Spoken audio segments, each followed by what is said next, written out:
আমার এই সন্তানরা এত জঘন্য হয় নাই, আলহামদুলিল্লাহ এখনো এত নিকৃষ্ট হয় নাই মুসলমানের এই যুবকরা। অতএব এদেরকে নিয়ে আমি ব্যক্তিগতভাবে হতাশ হতে চাই না।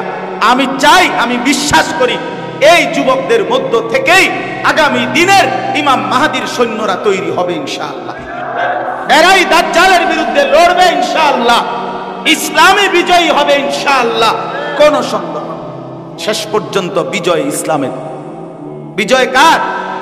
বিজয় কোরআনের, বিজয় আল্লাহর দ্বীনের। এজন্য নওজোয়ান সাথীরা, ঈমান হয়তো আটকায় গেছে জিন্দেগিতে, আল্লাহর বন্দেগী না করতে করতে বন্ধু কলিজাটা হয়তো অন্ধকার হয়ে গেছে, দিলটা হয়তো কালো হয়ে গেছে। একটু মহব্বত লাগাও, আল্লাহকে দুই চারটা ডাক দাও, আল্লাহর বন্দেগীর দিকে আগায় আসো, দেখবা রব্বুল আলামিন নিজ হাতে কলিজা ধুয়ে মুছে সাফ করে দিবে। এক বুজুর্গ, এক মাতাল মদে যুবক মদ খাইয়া মাতাল হইয়া রাস্তায় পড়েছিল। এই অবস্থায় আল্লাহর এক ওলি বায়েজিদ বুস্তামি অথবা জুনায়েদ বাগদাদি তো রাস্তায় পড়া সেই যুবককে দেখে সেই আল্লাহর ওলি দেখছেন যুবকের দুই দিক থেকে মদ খাওয়ার কারণে, নেশার কারণে লালা পড়ে, মুখ টুক ভরপুর, রাস্তায় বেহুশ হয়ে মাতাল হয়ে পড়ে আছে। ওই আল্লাহর ওলি দাঁড়াইয়া নিজে পানি হাতের কুশের মধ্যে করে পানি নিয়া ওই যুবকের মুখ ধুয়ে সাফ করে দিছে। মনে মনে মুখে জবানে বলছে, হায়, এ তো আমার আল্লাহর বান্দা, এ তো আমার আল্লাহর বান্দা, আমার আল্লাহর বান্দা। এই কথা মনে করে মুখ ধুয়ে দিছে, সাফ করে দিছে।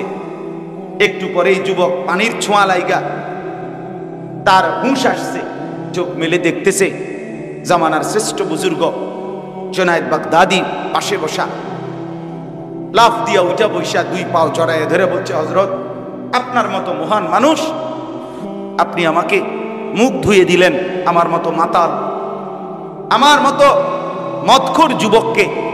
হযরত, আমি তওবা করলাম, আপনার হাত ধরে বললাম, আমি জীবনের তরে নাফরমানি ছেড়ে দিলাম, আমি এই পাপ ছেড়ে দিলাম, আমি আল্লাহর বন্দেগী করব, ইবাদত করব। আপনি হুজুর আল্লাহর কাছে দোয়া করেন আমার লেগা, আল্লাহ যেন আমারে মাফ করে দেয়। হযরত জুনায়েদ বাগদাদি হাত তুলছেন, রব্বুল আলামিন উনার চোখ খুলে দিছেন। লৌহে মাহফুজের মধ্যে আল্লাহ তাআলা দেখাই দিছেন আল্লাহর প্রিয় বান্দা ওলি আল্লাহদের নামের মধ্যে এই যুবকের নাম উঠে গেছে। তিনি জিজ্ঞাসা করলেন, আল্লাহ, যুবক মাত্র তওবা করছে, এখনো তো বন্দেগী শুরুই করে নাই, আপনি এখনই তাকে আউলিয়াদের কাতারে নাম তুলে দিলেন? আল্লাহ তাআলা বললেন, জুনায়েদ, আমি তোমার মহব্বতে তাকে আউলিয়াদের কাতারে অন্তর্ভুক্ত করে দিয়েছি। বলছে মানে? তুমি যখন জবানে বলছিলা আমার আল্লাহর বান্দা, এ কথা বলে তুমি যখন তার পানি দিয়ে মুখ ধুয়ে দিছো, আমি আল্লাহ তোমার মহব্বতে আমার জুনায়েদ এই কথা বলে আমি তার দিল সাফ করে দিয়েছি। তুমি মুখ ধুয়ে দিয়েছ, আমি কলিজা ধুয়ে দিয়েছি, গুনাহ সাফ করে দিছি। ফলে আমার এই যুবক বান্দা সাথে সাথে আল্লাহর প্রিয় বান্দা হয়ে গেছে। এই জন্য আজকের জন্য শুধু এতগুলো কথা বলার অর্থ হলো, প্রিয় ভাই আমার, বন্ধু আমার, মসজিদের ইমাম সাহেব জুমার বয়ান যখনই আল্লাহর কথা বলে, আল্লাহর ওয়াস্তে মনোযোগ দিয়ে শুনবেন। দেখবেন আল্লাহর কথা মনোযোগ দিয়ে শুনলে বলনেওয়ালা যদি হাবশি গোলামও হয়, কালো নিগ্রু গোলামও হয়, আল্লাহ তাআলা তার কথার দ্বারাও আপনার জীবনের মধ্যে পরিবর্তন এনে দিবেন। আপনি সব যিনি বলুন, আপনার মসজিদের ইমাম, আপনার এলাকার আলেম, দূরের আলেম, যিনি আল্লাহর কথা বলে তার কথাই মনোযোগ দিয়ে শুনবেন। বলেন ইনশাআল্লাহ।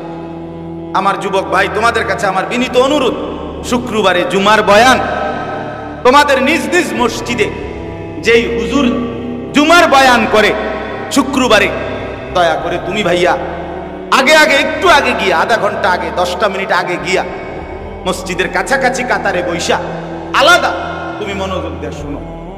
লগে সামান্য কয়টা বন্ধু লইয়া 4-5টা দুষ্ট একসাথে মসজিদে ঢুকো না। একসাথে সাথে ঢুকলে এগুলো ঠেলা ঠেলি, ধাক্কা ধাক্কি, ওই একটা আরেকটারে ঠেলা দিয়ে হাসে, ব্যাটকায়, হ্যাঁ মোবাইল দেখায়, ফালতু একটা কথা বলে, একটা চিমটি কাটে, একটা গেঞ্জি ধরে টান দেয়, একটা লুঙ্গি ধরে টান দেয়, প্যান্ট ধরে টান দেয়। এই ফাইজলামি আর বান্দরামি করতে করতে আল্লাহর বান্দার বয়ানের সময়টা শেষ হয়ে যায়। তখন যেই জাহেল মসজিদে ঢুকছে, ওই জাহেল হয়েই কোনো অনুভূতি ছাড়া, কোনো জজবা ছাড়া, পরিবর্তনের কোনো মানসিকতা ছাড়াই যেমন ঢুকছিল তেমন গাফেল আবার মসজিদ থেকে বাহির হয়। নয়তো আল্লাহর কথা এতদিন ভাইয়া, জুমার দিন তুমি আজকে 10 বছর তুমি জুমার নামাজের বয়ান শোনো, তোমার কি উদ্দুর পরিবর্তন হইবার কথা না? আমার কথাটা বলেন না, ইনসাফ কি বলে? এখানে কি মোটেই পরিবর্তন হবে না? কিছুই পরিবর্তন হবে না। তুমি এমন হয়ে গেলা কেন যে মসজিদের শেষ মিনিট পর্যন্ত মোবাইল টিপলা, বের হওয়ার পরে প্রথম মিনিট থেকেই মোবাইল নিয়ে ব্যস্ত হয়ে গেলা। তোমার রাতও কাটে মোবাইল, দিনও কাটে মোবাইল। তোমার স্বপ্ন, তোমার আকাঙ্ক্ষা, তোমার ইচ্ছা, আবেগ, অনুভূতি সব যদি হয় এই বড় মোবাইল, তো তুমি পৃথিবী গড়বা কেমনে, জীবন চালাইবা কেমনে, আখিরাত সাজাইবা কেমনে? আমার ভাই বলো, আমার বাপ বলেন, আপনাদের সন্তানদের এই হালাত, আপনাদের ছেলে মেয়েদের এই হালাত, আহা কেমনে বললে বুঝাইতে পারতাম। মাঝে মাঝে মালিককে বলি, মালিক সেই জবান দাও, সেই শক্তি হিম্মত দাও, যেভাবে বললে মুসলমানের এই নওজওয়ানরা ফিরবে মোবাইলের নেশা থেকে। আজ জাতির সবচেয়ে বড় নেশা মোবাইলের নেশা। আজ নওজওয়ান সবচেয়ে বেশি যেই নাফরমানিতে আসক্ত, সেটা হলো এই বড় মোবাইলের নেশায় আসক্ত। সারা দিন সারা রাত উলঙ্গ ছবি দেখে, সারা দিন সারা রাত। হায় রে বাপ, একজন নারী আল্লাহ তাআলার সৃষ্টি, নারীর সৌন্দর্য আল্লাহর সৃষ্টি, নারীর আকর্ষণ আল্লাহর সৃষ্টি। খোদার কসম, যুয়্যিনা লিন-নাসি হুব্বুশ শাহাওয়াত মিনান নিসা।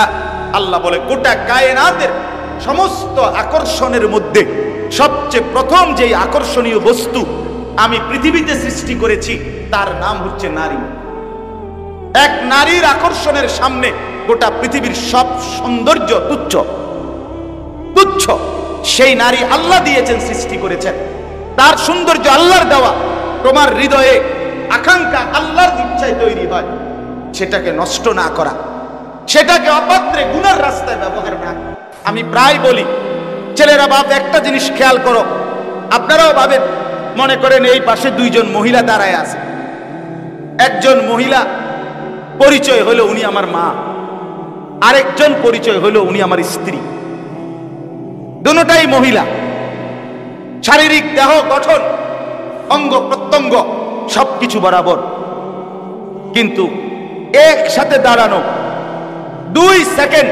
কল্পনা করেন, আমি যখন মার দিকে তাকাই তখন আমার কল্পনায় যা আসে, স্ত্রীর দিকে যখন পরের সেকেন্ডে তাকাই আমার কল্পনায় ভিন্ন জিনিস আসে। ঠিক কিনা বলেন? মার কাছে আমি যা চাই বিবির কাছে আমি তা চাই না, বিবির কাছে আমি যা চাই মার কাছে আমি তা চাই না। মার দিকে তাকাইলে হৃদয়ের অনুভূতি হয় একরকম, স্ত্রীর দিকে তাকাইলে হৃদয়ের অনুভূতি হয় ভিন্ন রকম। আমার বাপ, আমার বন্ধু বলেন, আল্লাহকে সাক্ষী রেখে এই সেকেন্ডের ভিতরে দিলের এই হালাত পরিবর্তন করে দিলেন কে? সেই আল্লাহকে ভুলে যাওয়া। এটা যদি জ্বরের রোগীর মতো বানায় দিত, কথা বোঝেন নাই? যে মিঠাটাও তিতা লাগে, তিতাটাও কি লাগে? তিতা লাগে, তখন কি হতো বলেন? প্রতিটা নারী যদি মার মতো মনে হইতো কি অবস্থা হইতো, অথবা প্রতিটা নারী যদি স্ত্রীর মতো হইতো তো কি অবস্থা হইতো বলেন আপনি? রব্বুল আলামিন বলেন, বান্দা আমি দিল বদলাই, আমি দিল বদলাই, তাইলে আমি আল্লাহর দেওয়াই সৌন্দর্য, আমি আল্লাহর দেওয়া তোমার কলিজার ভিতরের শাহওয়াত, সেটাকে বুঝি তুমি 24 ঘন্টা নারীর পিছনেই শেষ করে দিবা? আমি আল্লাহর দিকে একবারও তাকাইবে না যে এখানে আমার হুকুমটা কি, আমার বিধানটা কি? এজন্য যুবক ভাই, আমার মুরব্বী বাপ, সবার কাছে অনুরোধ, আপনি আপনার সন্তানকে বুঝান। আমরাও নওজোয়ানদেরকে বুঝাইলাম, তুমি ভাবতে শিখো। আজ এই ব্যারাম, এই ব্যাধি, এই বড় মোবাইলের আসক্তি, হায় আমারে মাফ করে দিয়েন, আমি না বলে পারলাম না। আমার উঠতি বয়সের নওজোয়ান মৌলবী, নওজোয়ান আলেম, নওজোয়ান হুজুর, অল্প বয়সী 20, 25, 30 বছর, 26 বছর, 28 বছরের মৌলবী সাবরা, আজকে তারাও এই বড় মোবাইলেই আসক্ত। ওনারাও ওনাদের সমস্ত কিছুর চিন্তা চেতনার অনুভূতি সবকিছু আজকে বড় মোবাইল থেকেই গ্রহণ করে, বড় মোবাইলেই সরবরাহ করে। আফসুস, কোন ব্যাধি যখন, কোন গুনাহ, কোন খামখেয়ালি যখন উম্মতের ওলামা এবং সাধারণ জনগণের মধ্যে বরাবর হয়ে যায়, তখন কিন্তু ওই জাতির পতন কাছায়া যায়, ওই জাতির বরবাদি কাছায়া যায়।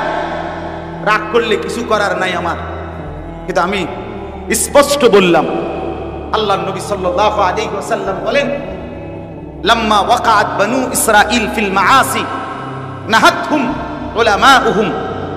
যখন বনি ইসরাইল, মুসা নবীর কওম গুনার নাফরমানির মধ্যে লিপ্ত ছিল, তখন তাদের যারা ওলামা, মুসা নবীর অনুসারী ইহুদি যারা আলেম ছিল প্রথম, তারা তাদেরকে ওই গুনাহ আর নাফরমানির থেকে নিষেধ করেছিল। কিছুদিন পরে যখন দেখলো জনগণ শুনে না, তখন হাদিসে নবীজি বলে, ওই মুসা নবীর কওমের ওলামা যারা ইহুদি, তারাও জনসাধারণের সাথে মিশে গেল। জনসাধারণ যা করছে তারাও তা করলো। আল্লাহ নবী সাল্লাল্লাহু আলাইহি ওয়াসাল্লাম বলেন, ফলে আল্লাহ তাআলা উভয়কে একসাথে ধ্বংস করে দিলেন। নাউযুবিল্লাহ, নাউযুবিল্লাহ। এই জন্য উঠতি আলেম যারা এখানে অনেক আছেন, আমি জানি, আমি দেখছি সব আসার পর থেকে।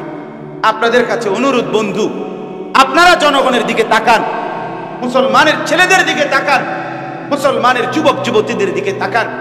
ওরা 24 ঘন্টা বড় মোবাইলে আসক্ত।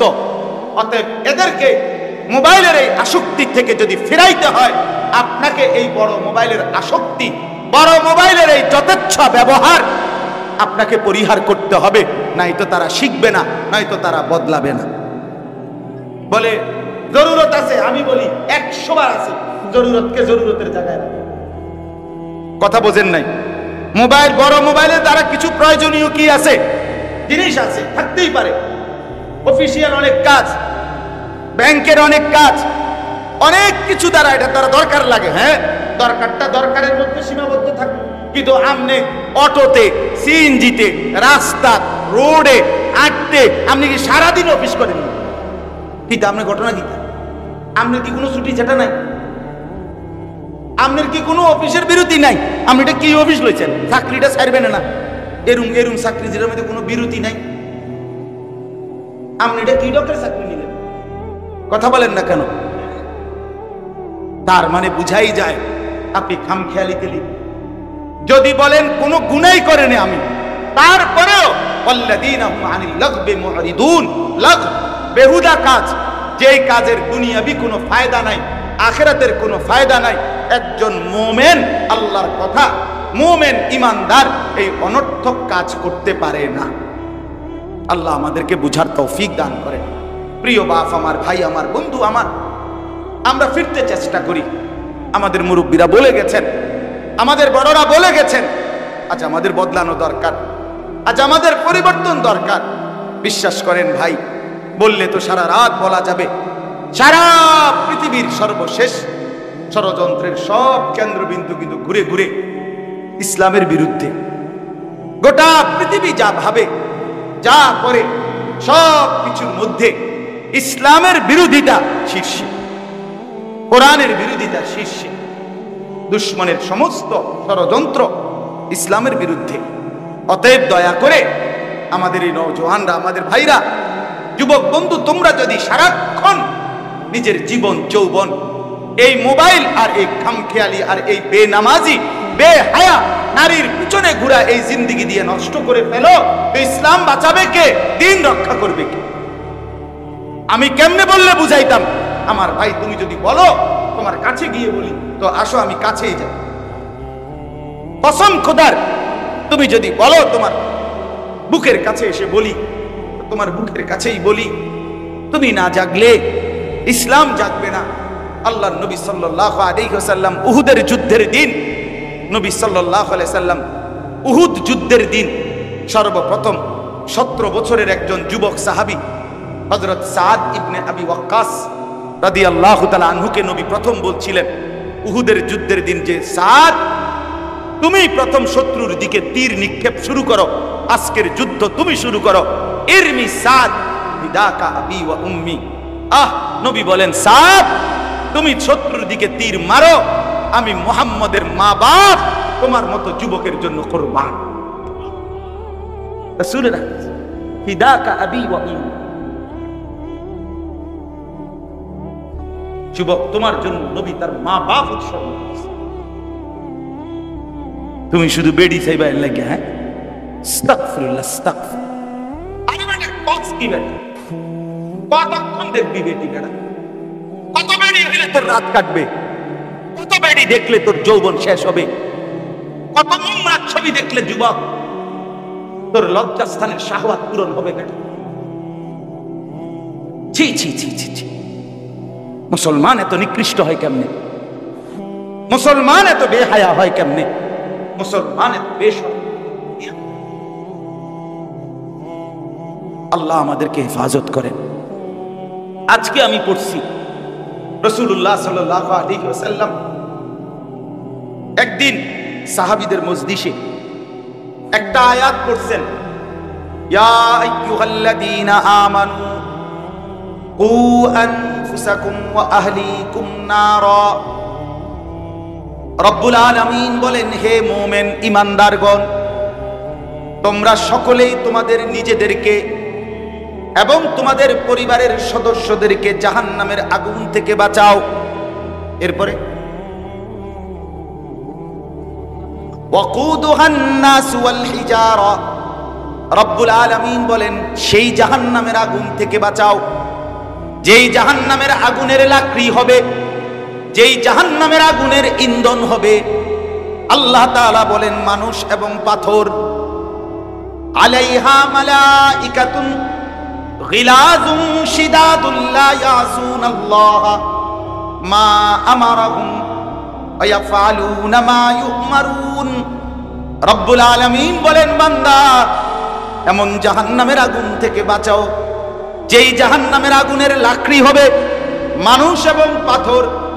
আর সেই জাহান্নামের পাহারাদার হবে যেই ফেরেশতা, তারা হবে আমি রব্বুল আলামিনের সমস্ত ফেরেশতার মধ্যে সবচেয়ে পাষাণ, সবচেয়ে কঠিন হৃদয়ের অধিকারী ফেরেশতা। আল্লাহ বলেন, আমার ওই ফেরেশতারা জাহান্নামের দায়িত্বে, যেই ফেরেশতাদের দিলের মধ্যে, কলিজার মধ্যে 1 সেকেন্ডের কোনো মায়া নাই। গিলাস, শিদাদ। আল্লাহ বলেন, ওই ফেরেশতারা আমি আল্লাহর হুকুমের কোনো নাফরমানি করে না, আর আমি যেমনে বলি তেমনি পালন করে। আল্লাহর নবী এই হাদিস কোরআনের আয়াত পড়বার সাথে সাথে আমি নিজে কিতাবে পড়েছি, আল্লাহর নবীর এক যুবক সাহাবী একটা চিৎকার করে আল্লাহর নবীর সাহাবী বেহুশ হয়ে পড়ে গেছে। নবী তখন তার বুকের মধ্যে হাত দিয়ে যখন বুঝলেন তার রূহ চলে যাবে এক্ষুনি, আল্লাহর নবী বললেন, যুবক, বলো তুমি লা ইলাহা ইল্লাল্লাহ। যুবক শুধু এই শব্দটা বলছে, লা ইলাহা ইল্লাল্লাহ। আল্লাহর নবী বলেন, সাহাবীরা, আমি মুহাম্মদ সাক্ষী দিলাম এই যুবক জান্নাতি হয়ে গেছে, কামিয়াব হয়ে গেছে। এক যুবকের কলিজার মধ্যে চিৎকার আসছে, হায়, জাহান্নামের আগুনের লাকড়ি হবে মানুষ। সেটা যদি আমি হই, সেটা যদি আমি হই। কুরআনুল কারীমে রব্বুল আলামিন বলেন, ফাত্তাকুন নারাল্লাতী ওয়াকুদুহান নাস ওয়াল হিজারা উইদ্দাত লিল কাফিরিন। বন্ধু শুনো, রব্বুল আলামিন বলেন আমার বান্দা জাহান্নামের আগুনকে ভয় করো। যেই জাহান্নামের আগুনের লাকড়ি হবে মানুষ এবং পাথর। উইদ্দাত লিল কাফিরিন, যেই জাহান্নাম বেঈমান নাফরমান কাফেরের জন্য বানানো হয়েছে। আরো শুনেন, আল্লাহ বলেন ওয়াত্তাকুন নারাল্লাতী উইদ্দাত লিল কাফিরিন। আল্লাহ বলে বান্দা জাহান্নামকে ভয় করো, জাহান্নাম বানানো হয়েছে বেঈমানের জন্য। আল্লাহ আরো বলেন শুনো, ফাআনদারতুকুম নারান তালাজ্জা। আল্লাহ বলেন আনদারতুকুম, আল্লাহ নিজের দিকে বলছেন, আল্লাহ বলে বান্দা আমি আল্লাহ সরাসরি তুমি বান্দাকে প্রজ্বলিত আগুনের ভয় দেখাচ্ছি। আমি কিন্তু জ্বালায়া ফেলুম, আমি কিন্তু ছারখার করে দেব, আমি রব্বুল আলামিন আগুনে পুড়ে ছাই করে ফেলবো। রব্বুল আলামিন বলেন কুল্লামা নাদিজাত জুলুদুহুম বাদদালনাহুম জুলুদান গায়রাহা। নাকি রব্বুল আলামিন বলে জাহান্নামী মনে রাখবি, জাহান্নামের আগুনের কারণে তোর শরীরের চামড়া যখন জ্বলে পুড়ে ছাই হবে, সাথে সাথে 1 সেকেন্ড দেরি হবে না, নতুন চামড়া হয়ে যাবে। জুলুদান গায়রাহা। রব্বুল আলামিন বলে এভাবে কোটি কোটি বছর অনন্তকাল চামড়া হবে আর জ্বলবে, চামড়া হবে আর জ্বলবে। আরো শুনবেন, রব্বুল আলামিন বলেন লাহুম মিন ফাওকিহিম যুলালুম মিনান নার ওয়া মিন তাহতিহিম যুলাল যালিকা ইউখাফফিফুল্লাহু বিহি ইবাদা ইয়া ইবাদি ফাত্তাকুন।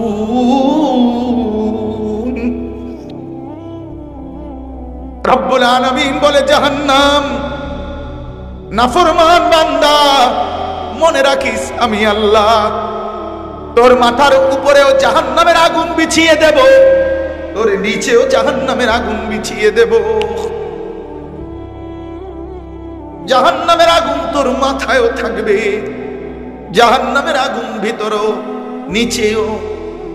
যালিকা ইউখাফফিফুল্লাহু বিহি ইবাদা।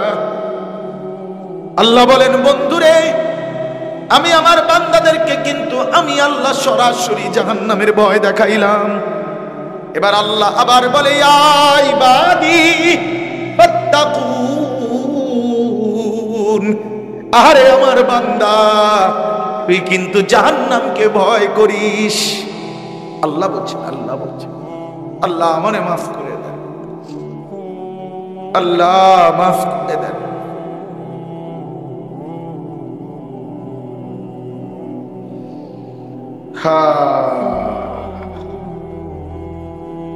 চলো বন্ধু, বলেই গেলাম, শুনাই গেলাম। তুমি বদলাইলে পৃথিবী বদলে যাবে ইনশাআল্লাহ। আল্লাহ তাআলা নওজোয়ানদেরকে হিম্মত দান করেন। নওজোয়ান সাথীরা নিয়ত করেন তো ইনশাআল্লাহ নামাজ পড়বেন, নিয়ত করেন, বলেন, হাত তোলেন।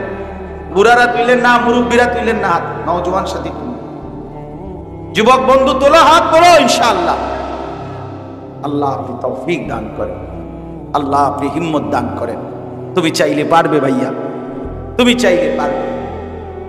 তোমার শরীর ভালো, স্বাস্থ্য ভালো, চোখ ভালো, নাক ভালো, কান ভালো, হাত ভালো, দেহ ভালো, সব ঠিক আছে, তুমি কেন সেজদা দিবা? আল্লাহর কসম এই কোরআনে আল্লাহ বলছে হাশরের ময়দানে আমি আমার নাফরমান বান্দাকে বলবো, বান্দা আমার সেজদা গুলো আমারে দে। ওয়ায়ুদাউনা ইলাস সুজুদ। খোদার কসম বন্ধু রব্বুল আলামিন বলবে বান্দা সেজদা গুলো দে, এখন দে। এত লক্ষ সেজদা বাকি, জীবনের সেই সেজদা গুলো এখন দে। আল্লাহ আবার বলেন ফালা ইস্তাতিউন। রব্বুল আলামিন বলে নাফরমান বান্দা কোটি চেষ্টা করেও আর পারবে না। আজকে কনুই বাঁকা হয়, আজকে কোমর বাঁকা হয়, আজকে হাঁটু বাঁকা হয় বন্ধু, খোদার কসম হাশরের ময়দানে আর কনুই ভাঙবে না, আর কোমর বাঁকা হবে না। আর হাঁটু ভাঙবে না, আল্লাহর কসম বন্ধু। তুই যুবক সেদিন সেজদা দিতে পারবি না, কোটি চেষ্টা করেও। খাশিয়াতান আবসারুহুম তারহাকুহুম যিল্লাহ। আল্লাহ বলেন চোখ নামাইয়া লাঞ্ছনার বঞ্চনার বেইজ্জতি নিয়ে দাঁড়িয়ে থাকবে। ইয়াউমা ইয়াদুজ জালিমু। আমি গল্প শুনাই না রে বন্ধু, কোরআনের আয়াত, ঠিক কিনা বলেন? ঠাকুরমার জুলি বলছি না, রূপকথার কাহিনী শুনাইলাম না, তোর মালিকের কোরআন থেকে তোকে শুনাইলাম। আল্লাহ মাফ করে দেয়, মাফ করে দেয়। ফিকির করা চাই, ফিকির করা চাই, ফিকির করা। হযরতে ওসমান রাদিয়াল্লাহু তাআলা আনহু একদিন বলছিলেন যে হায়, কিয়ামতের ময়দানে যদি আমার 1 মিনিটের জন্য বলে ওসমান তোর ফয়সালাটা মুলতবি রাখলাম, তোরে জান্নাত দেব না জাহান্নাম দেব, এটা পরে ফয়সালা হবে। হযরতে ওসমান বলেন আল্লাহর কসম, ওই মুহূর্ত আসার আগে আমি আল্লাহর কাছে দোয়া করব, আল্লাহ আমারে ছাই বানায় দেন, আমারে মাটি বানায় দেন, তবু আমারে হাসরের ময়দানে এই কথা বললেন না, আমার এই কথা বললেন না, আমারে বললেন। সাহাবী এই ভয় করতেন হাসরের ময়দানকে। আমার বন্ধু, আখিরাত আর পরকাল, হাসরের মাঠ, ছেলেরা বাপ, এটা মামুর বাড়ি না, নানার বাড়ি না, এটা রূপকথা না, অবাস্তব অযৌক্তিক না। যদি মিথ্যা হইতো, যদি কল্পনা হইতো, তাহলে আমরা ওটি কখন ছেড়ে দিতাম? ভাতের অভাবে বলি নাই, এত ফ্যাক, এত কাদা ভাঙ্গা মনে লেগেছে, পাতনও খাইছিও না, এখনো ভাত খাইও নাই, নাইলে না খাইলাম। আল্লাহ আমাদেরকে হেফাজত করে। এজন্য অনেক ওলামায়ে কেরাম এসেছেন, সবার কাছে অনুরোধ আমার, আপনারাও জাতির ফিকির করেন, আপনারাও মোবাইলের আসক্তি থেকে নিজেকে বাঁচেন, এবং নওজোয়ান সাথীরা আপনারাও বাঁচেন। আর আমার মুরব্বী বাবাদের কাছে আপনাদের কাছে অনুরোধ করছি, আল্লাহর হুকুম এটা, আল্লাহর হুকুম এটা, কু আনফুসাকুম আহলিকুম নারা। আমি স্পষ্ট শুনেছি আমার ওস্তাদে মুহতারাম আল্লামা মুফতি আব্দুল হালিম সাহেব মাগরিবের পরে আমার ওস্তাদ যখন বয়ান শুরু করছে, তখন তিনি এই আয়াত পড়ছিলেন, ওয়া'মুর আহলাকা বিস-সালাতি ওয়াসতাবির আলাইহা। আমি ওখান থেকে শুনছি হুজুর এই আয়াত পড়ছিলেন, এই কথার মতোই। আল্লাহ বলছে, বন্ধু আপনি আপনার পরিবারের সদস্যদেরকে নামাজের আদেশ করুন এবং আপনি নিজেও নামাজের উপরে মজবুত থাকুন। আল্লাহ বলছে, এক মুমিনের জিম্মাদারি, খোদার কসম। বাপ, আপনাদেরকে বলি, ছেলের বাপ যারা, মেয়ের বাপ যারা, স্ত্রীর স্বামী যারা, আপনাদেরকে বলি, আপনাদের জিম্মাদারি, জীবনের সবটুকুর বিনিময়ে আপনি আপনার ছেলেকে নামাজি বানাবেন। আপনার তৃপ্তি হবে সেদিন, খোদার কসম আপনি হাসবেন সেদিন, আপনি খুশি হবেন সেদিন, যেদিন আপনার ছেলের নামাজি, আপনার মেয়ে পর্দানশীল হবে, আপনার স্ত্রী নামাজি হবে। যার ছেলে নামাজ পড়ে না, এই বাপ আপনি হাইছেন না, মালিকের সেজদা যে কপালে নাই, যুবক তুমি জানোয়ারের চাইতে নিকৃষ্ট, তোমার তুলনা কুত্তার লগে হয় না, তোমার তুলনা বিড়াল, শুকর, গরু, ছাগল, কীট পতঙ্গ, সাপ, বিচ্ছু, কিচ্ছুর লগে তুলনা হয় না। তুমি তুলনাহীন, তুমি অতুলনীয়, তুমি মানুষও না, প্লাস্টিকও না, তুমি রাবারও না, ইলাস্টিকও না, তুমি কোন কামের না, তুমি অপদার্থ না। সমস্ত যুবক ভাই, দয়া করে আল্লাহর ওয়াস্তে মেহেরবানি করে ভাইয়া, আপনারাও আপনাদের ব্যস্ততা ছেড়ে একটু সময়ের জন্য আপনারা প্যান্ডেলের ভেতরে এসে বসেন। আপনাদের উপকার হবে, আমারও উপকার হবে। আমি বলতে পারলে আমার নেকি হবে, আপনারা শুনলে আপনাদের নেকি হবে। এটা দুজনেরই লাভ, উভয়ের লাভ, বললেও লাভ, শুনলেও লাভ। এই জন্য দাঁড়িয়ে না থেকে মেহেরবানি করে যতক্ষণই শুনো ভাই, যাইও না ওইদিকে যাইও না, বসো, যেখানে আছো এখানেই বসো।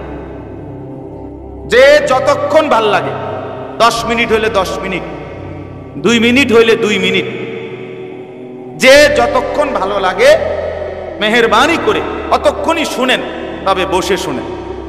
বলেন ইনশাআল্লাহ।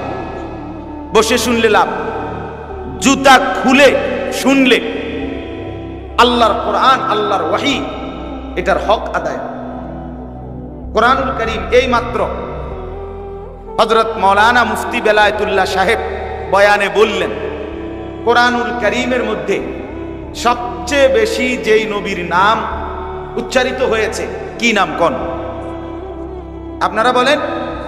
এই মূসা আলাইহিস সালাম, ওনাকে যখন আল্লাহ তাআলা তুর পাহাড়ে প্রথম যেদিন আল্লাহ তাআলা ওনার সাথে কথা শুরু করছেন, ফার্স্ট কথা, প্রথম দিন ডাক দিছেন, এই প্রথম ডাকের মধ্যে আল্লাহ তাআলা ওনাকে বলে নিছেন আগে, ইন্নী আনা রাব্বুক ফাখলা'ন আলাই। মূসা, আমি তোমার রব, আমি তোমার মালিক, আমি তোমার আল্লাহ। ফাখলা'ন আলাইকা, এই স্পষ্ট কোরআনের আয়াত সূরা তাহার মধ্যে আছে। আল্লাহ তাআলা বলেন, মূসা তোমার পায়ের দুইটা জুতা খুলে ফেলো। কি করো বলেন? জুতা খুলে ফেলো। ও আনাখতারতুকা, আমি তোমাকে পছন্দ করেছি, বাছাই করেছি। ফাসতামি' লিমা ইউহা, জুতা খোলো, বসে পড়ো। জুতা খোলো মানেই হলো, তাফসিরে লিখছে, মানে বসো, স্থির হও।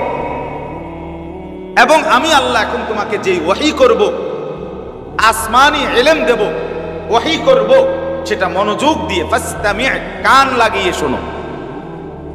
প্রিয় বন্ধু আমার, ভাই আমার, বাপ আমার, এটা জরুরি। আমি প্রতিদিন আমার প্রথম কমপক্ষে 20টা মিনিট, আধা ঘন্টা সময় যায় এই কথাটাই বুঝাই, যে মনোযোগ চাই, আন্তরিকতা চাই, আগ্রহ চাই, আদব চাই, আল্লাহর কোরআনের প্রতি, দ্বীনের প্রতি, আসমানি ওয়াহির প্রতি কলিজার মধ্যে মহব্বত থাকা চাই।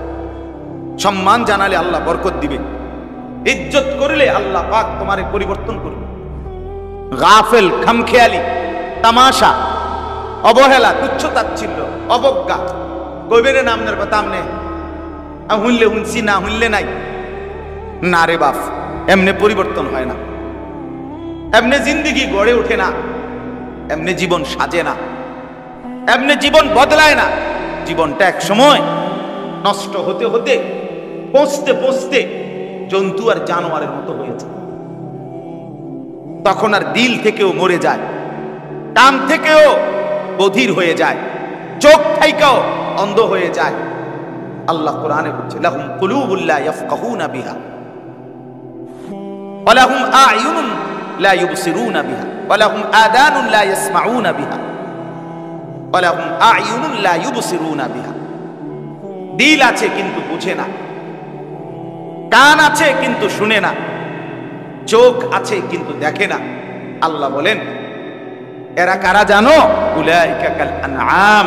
আল্লাহ কোরআনে ডাইরেক্ট বলছেন, উলাইকা কাল আনআম, এরা হলো সরাসরি জানোয়ারের মতো, জানোয়ারের মতো। সমস্ত বেঈমানকে আল্লাহ বলছে, যারা তাদের কান বন্ধ করে দিছে আল্লাহর কথা শোনা থেকে, দিল বন্ধ করে দিছে আল্লাহর কথা বোঝা থেকে, চোখ বন্ধ করে ফেলছে আল্লাহর দ্বীন, আল্লাহর কোরআন, আল্লাহর কথা দেখা থেকে। আল্লাহ বলেন, এগুলো জানোয়ার। কি ভাইয়া? এগুলো জানো, এগুলোর দিল নাই, এগুলোর কান নাই, এগুলোর চোখ নাই। অথচ আমরা তো দেখি বেঈমানদের চোখ আছে। কথা বলেন না? বেঈমান শুনতেছে, দিলের মধ্যে কল্পনা করছে। তো কাফের বেঈমান যারা, তাদের নাফরমান পাপী যারা, তাদের চোখ নাই, তাদের কান নাই, তাদের দিল নাই। তো আল্লাহ যে বলল, এই দিল বুঝে না, এই কান শুনে না, তো কি এর কান আছে? আর এটা তাফসিরে লিখছে, যেন আল্লাহ এটাই বুঝাইতে চাইছে, যেই দিল আল্লাহকে নিয়ে ভাবে না, খোদার কসম এটা কোনো দিল। যেই কান আল্লাহর কথা শুনে না, আরে নাফরমান, এটা কোনো কানে না। তুই শুনলি কি? তুই তোর মনিবের আজানই শুনলি না, আরে বেঈমান, তুই শুনলি কি জীবন? কি শুনলি না? শুনলি কি? নওজোয়ান, তুমি শুনলা কি? কত নর্তকীর গান শুনলা? সিনেমার সেই নর্তকীরা, শিল্পী আর গায়িকারা যারা গান গায় রঙে রসে, তারা তো প্রেমের কত সুন্দর আহ্লাদিক গান গায়, অথচ এদের ব্যক্তি জীবন খোঁজ নিয়ে দেখো, তাদের ঘর, তাদের পরিবার, তাদের রাত, তাদের দিন কলিজার ভিতরে ধাউ ধাউ করে জাহান্নামের আগুন চলে। আগুন আগুন চলে, আগুন। এদের দিলে শান্তি নাই, এদের ঘরে শান্তি নাই, এদের রাত আরামে কাটে না, এদের দিন আরামে কাটে না। বন্ধু, খবর না, পত্রিকা দেখো, পত্রিকা দেখো, বছরের মাথায় লুঙ্গি গোঁজ দিয়া বিয়া করে, বছরের শেষে লাথি মারে। বুঝেন নাই কথা? লুঙ্গি গোঁজ দিয়া বিয়া করে, বছরের শেষে বলে যে দিছি সাইরা যা, পিছে দিয়ে ফিরতার কোরআন। নাউযুবিল্লাহ, নাউযুবিল্লাহ। এজন্য যে দিল আল্লাহকে নিয়ে ভাবে না, সেটা কোনো দিলে না। যে কান আল্লাহর কথা শুনে না, সেটা কোনো কানই না। যে চোখ আল্লাহর ঘর মসজিদ দেখে না, আল্লাহর কোরআন দেখে না, আল্লাহর নবীর হাদিস দেখে না, সেটা কোনো চোখই না। বন্ধু, আল্লাহ বলেন, এটা দেখতে যদিও মনে হয় মানুষ, তোমার চোখে মনে হয় দুই ঠ্যাং, আমি আল্লাহ বলতেছি না রে বান্দা, এটা মূলত ৬০ ঠ্যাং। কয় ঠ্যাং? এটা জানোয়ার। যদি কেউ প্রতিবাদ করে, আল্লাহ বলে তাহলে আমারে কইবা। আল্লাহ বলছেন, কয় যদি কেউ আবার প্রতিবাদ করে, এই হুজুর আমারে জানোয়ার বললেন কেন? হ্যাঁ, আল্লাহ বলে কয় লক লক আমারে কইবা, আর আমার আয়াতের পরের শব্দটা কইবা। সাবধান, ডাইরেক্ট কইবা আবার। না না না বন্ধু, ও আপনি সরি, আপনারে ছাগল বলাতে, আপনারে গরু বলাতে, আপনারে কুকুর বলাতে, আপনারে শুকর বলাতে, আপনারে বিড়াল বলাতে আপনি মাইন্ড করছেন জানোয়ার বলাতে, তাইলে সরি, আপনাকে জানোয়ার বললাম না, প্রত্যাহার করে নিলাম। বরং বালহুম আদাল, আপনি জানোয়ারের চাইতেও নিকৃষ্ট, আপনি কুত্তার থেকেও খারাপ,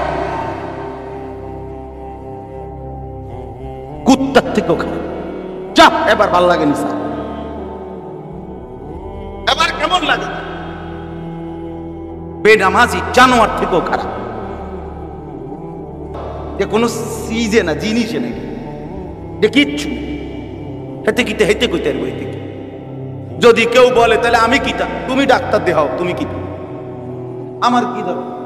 আমি কইলাম তুমি মানুষ, এবার তুমি কি, তুমি তুমি ডাক্তার দেখো, ডাক্তারে আলটা করে জিডা পাই দেখো, কথা বলেন না? ডাক্তারে পরীক্ষা দিব, ল্যাব অনেকগুলো পরীক্ষা টেস্ট করে যেটা রিপোর্টে আইয়ে এটা দিব, বেটা কইব। আল্লাহ বলছেন তুমি মানুষ না। আল্লাহ আমাদেরকে বুঝতা। প্রিয় ভাই আমার, বন্ধু আমার, নওজোয়ান সাথী আমার, বাপ আমার, আল্লাহকে চিনা দরকার। আমার শায়েখ বলে গেছেন, জিন্দেগির দুই ফিকির আমাদের, ঈমান আর আমল। ঈমান আর আমল, ঈমান আর আমল। ইজ্জত বলেন, সম্মান বলেন, মর্যাদা বলেন, দুনিয়ায় কিংবা আখিরাতে কিংবা কবরে, সমস্ত জায়গায় জীবিত থেকে কিংবা মৃত্যুর পরে সম্মান, ইজ্জত, মর্যাদার একমাত্র চাবিকাঠি ঈমান আর আমল। বলেছেন কিনা হযরত? বলেন। এটাই। এই জন্য প্রিয় ভাই, আমি অনুরোধ করছি, আবারও আবারও আমরা যেন মনোযোগী হই। বলেন ইনশাআল্লাহ। ওই যে বলছিলাম জুতা খোলার কথা বলতে গিয়া, মুসা আলাইহিস সালামকে আল্লাহ বললেন জুতা খোলো। আমি কথা কম, তোমার আমার ওয়াহি। এজন্য কোরআন কার ওয়াহি? আল্লাহর। আল্লাহর কথা শুনতে জুতা খোলা উচিত, পবিত্র হয়ে শোনা উচিত, মনোযোগী হয়ে শোনা উচিত। আল্লাহ কোরআনুল কারীমের মধ্যে বলছেন, বাবাশশির ইবাদ আল্লাযীনা ইসতামিউনাল কওলা ফায়াত্তাবিউনা আহসান। নবীজিকে আল্লাহ বলছে, বন্ধু আপনি আমার ওই বান্দাদেরকে জান্নাতের সুসংবাদ দেন যারা মনোযোগ দিয়ে কথা শুনে। কোরআনের আয়াত এটা, আল্লাযীনা ইস্তামিউনাল কাওলা, অতঃপর মনোযোগ দিয়ে শুনে কোরআন এবং সুন্নাহর কথাগুলো অনুসরণ করে। তাহলে আগে কি করে? কথা বলেন না কেন? ঘুমাইছেন আপনারা?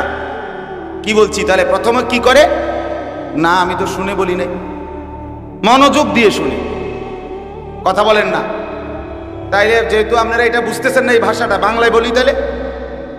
কথা বলেন, বাংলায় বলতাম নি, তখন ইংরেজি নি কইছি, আপনি বুঝেন না কেন?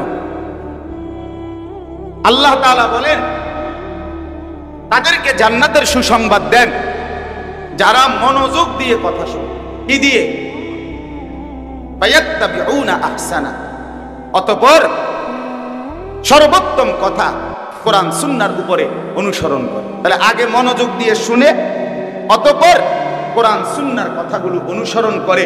আল্লাহ বলেন বন্ধু আমার এই বান্দাগুলোকে জান্নাতের সুসংবাদ দিয়ে।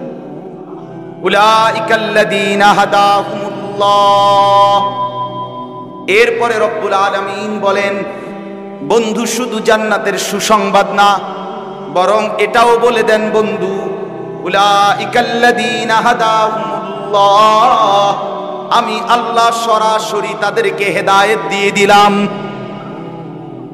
উলাইকা হুম উলুল আলবাব, 3 নম্বরে আল্লাহ বললেন বন্ধু এখানেও শেষ না, বরং আমার এই বান্দাদেরকে জানিয়ে দেন। আল্লাহ বলেন বান্দাগুলোকে বলে দেন বন্ধু এরাই হচ্ছে বুদ্ধিমান, বিবেকবান, বিচক্ষণ। সুবহানাল্লাহ, যারা আল্লাহর কথা মনোযোগ দিয়ে শুনে এবং অনুসরণ করে। আল্লাহ তাআলা আমাদেরকে তৌফিক দান করেন। এবার আর একটা অনুরোধ, মনোযোগী হয়েছেন তো আপনারা? আন্তরিকতা নিয়ে পড়ছেন তো আপনারা? আচ্ছা, ওই আগে আমরা ছোটবেলায় বাজারে দেখতাম এই যারা আপনার খেলা দেখাইতো, মিউজিক খেলা। আমি ছোটবেলায় দেখছি প্রাইমারি থাকতে, কয় যে হাতের বান পায়ের বান ছেড়ে দেন। হ্যাঁ, কথা বুঝছেন নি? এগুলা সব হাতের বান পায়ের বান ছেড়ে দেন। এরপরে কি কি জানি বলতো এগুলো, এই জন্য বললাম মনোযোগী হন। আর একটা অনুরোধ, আরেকটা শেষ অনুরোধ আপনাদের কাছে, বিশেষ অনুরোধ, এই যারা হাতে ধরে মোবাইল ধরে রাখছেন এই মোবাইলগুলো পকেটে নেন। আমার এই অনুরোধটা শুনেন, ফায়দা হবে। দেখেন আমার এই কথাটা গ্রহণ করেন। অল্প একটু সময়, আধা ঘন্টা, বেশি লাগবে না। এই আধা ঘন্টা 40 মিনিটের ভিতরে ইনশাআল্লাহ আমি চেষ্টা করব শেষ করে ফেলতে। আল্লাহ তৌফিক দান করেন। আপনি এই কদ্দুর টাইমটা মোবাইলটা হাতে ধরা থেকে একটু আলগাও, পকেটে নেন, সবাই দেখেন ভালো হবে। এই আধা ঘন্টায় কোনো পৃথিবী উল্টাইতো না। কথা বুঝছেন না? কথা কিন্তু লাভ হবে। মানে আমি চাই মনোযোগ চাই, এতে বরকত হয়। আল্লাহর কথা শোনার দ্বারা হৃদয় মানুষ একদিনে বদলাবেন, আমরাও জানি। আজকের এক ওয়াজে বা এই আজকের সম্মেলন দিয়েই সবাই জুনায়েদ বাগদাদি হয়ে যাবে এমন, বাইজিদ বোস্তামি হয়ে যাবে এমন না। বাইজিদ বোস্তামি নিজেও তো একদিনে হয় নাই, আপনি হইবেন কেন? জুনায়েদ বাগদাদি নিজেও তো একদিনে কি হয় নাই, আল্লাহর ওলি এত বড় হয় নাই, হয়েছে একদিনে, আপনি হবেন কেন? কিন্তু হতাশ হইতে নাই। এই অল্প অল্প কথা মনোযোগ দিয়ে শুনলে, কানে পড়লে, হৃদয়ে যদি আবেগ আসে, অনুভূতি জাগে, এই পাথরের মতো যে পাথরের উপরে অনবরত পানির ফোঁটা পড়ে, বৃষ্টির ফোঁটা, একদিন সেই শক্ত পাথরও ছিদ্র হয়ে যায়, গর্ত হয়ে যায়। তাইলে পাথর দিল, শক্ত দিল, গুনার নাফরমানিতে যে দিল অন্ধকার কালো হয়ে গেছে, আল্লাহর কথা পৌঁছতে পৌঁছতে, মনোযোগী শুনতে শুনতে, বিশ্বাস করেন একদিন সেই দিলও সাফ হয়ে আল্লাহর বন্দেগী করতে মন চায়। এই পৃথিবীতে যেহেতু এমন উদাহরণ আছে যে 100 খুনের আসামি এই পৃথিবীতে আল্লাহর ওলি হইছে, বেশ্যা পতিতা, ওই মা, পর্দার আড়ালে যারা শুনতেছেন, মা তুমি হাসো না, মা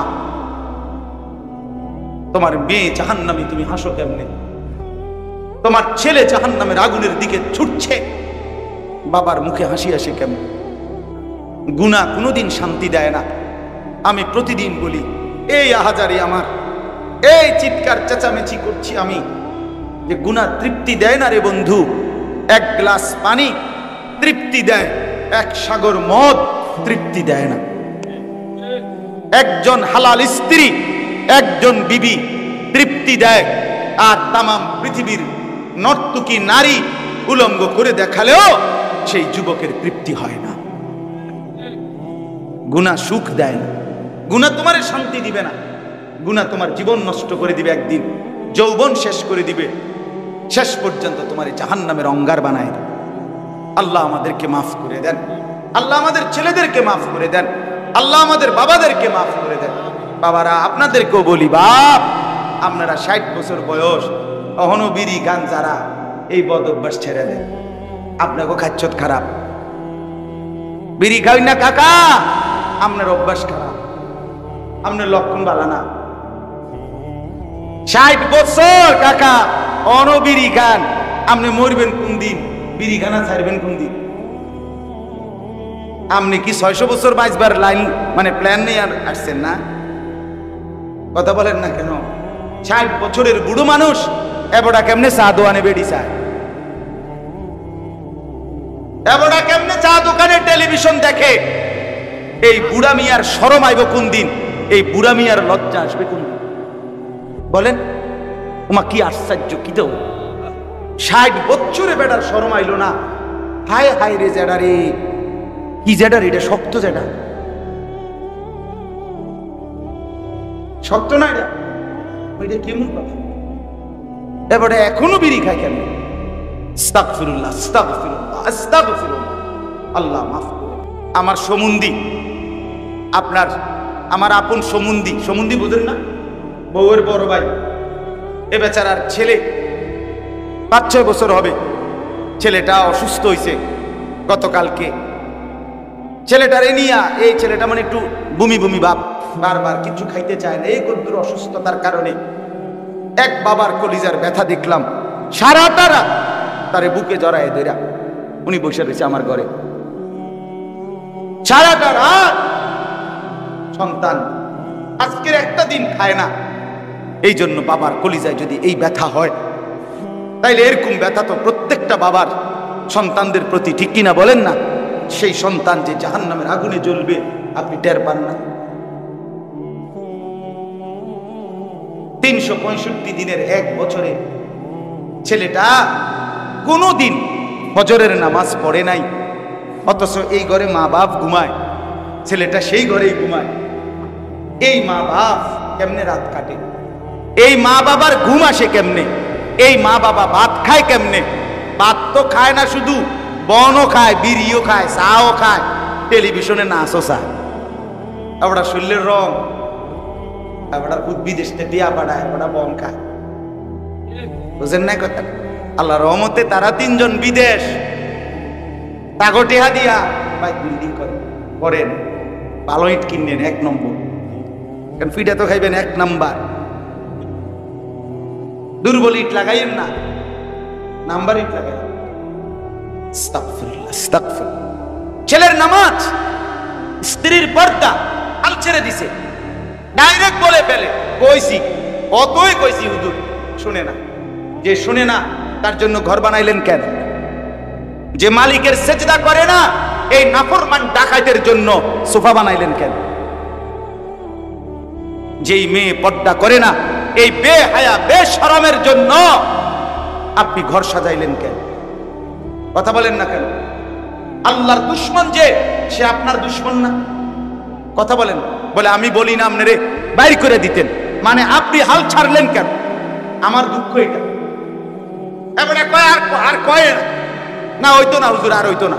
আপনার ছেলে, আপনি হাল ছাড়বেন কেন? কোন বাপ কি তার সন্তানের চিকিৎসা বন্ধ করে দেয়? কথা বলেন না কেন? আতুর হোক, লুলা হোক, পঙ্গু হোক, প্যারালাইজড হোক, বিকলাঙ্গ হোক, বোবা হোক, বধির হোক, আমার ফুট, ঠিক কিনা বলেন না কেন? আমার ফুট, আমার ফুটকে আমি হালাই দিতে পারব?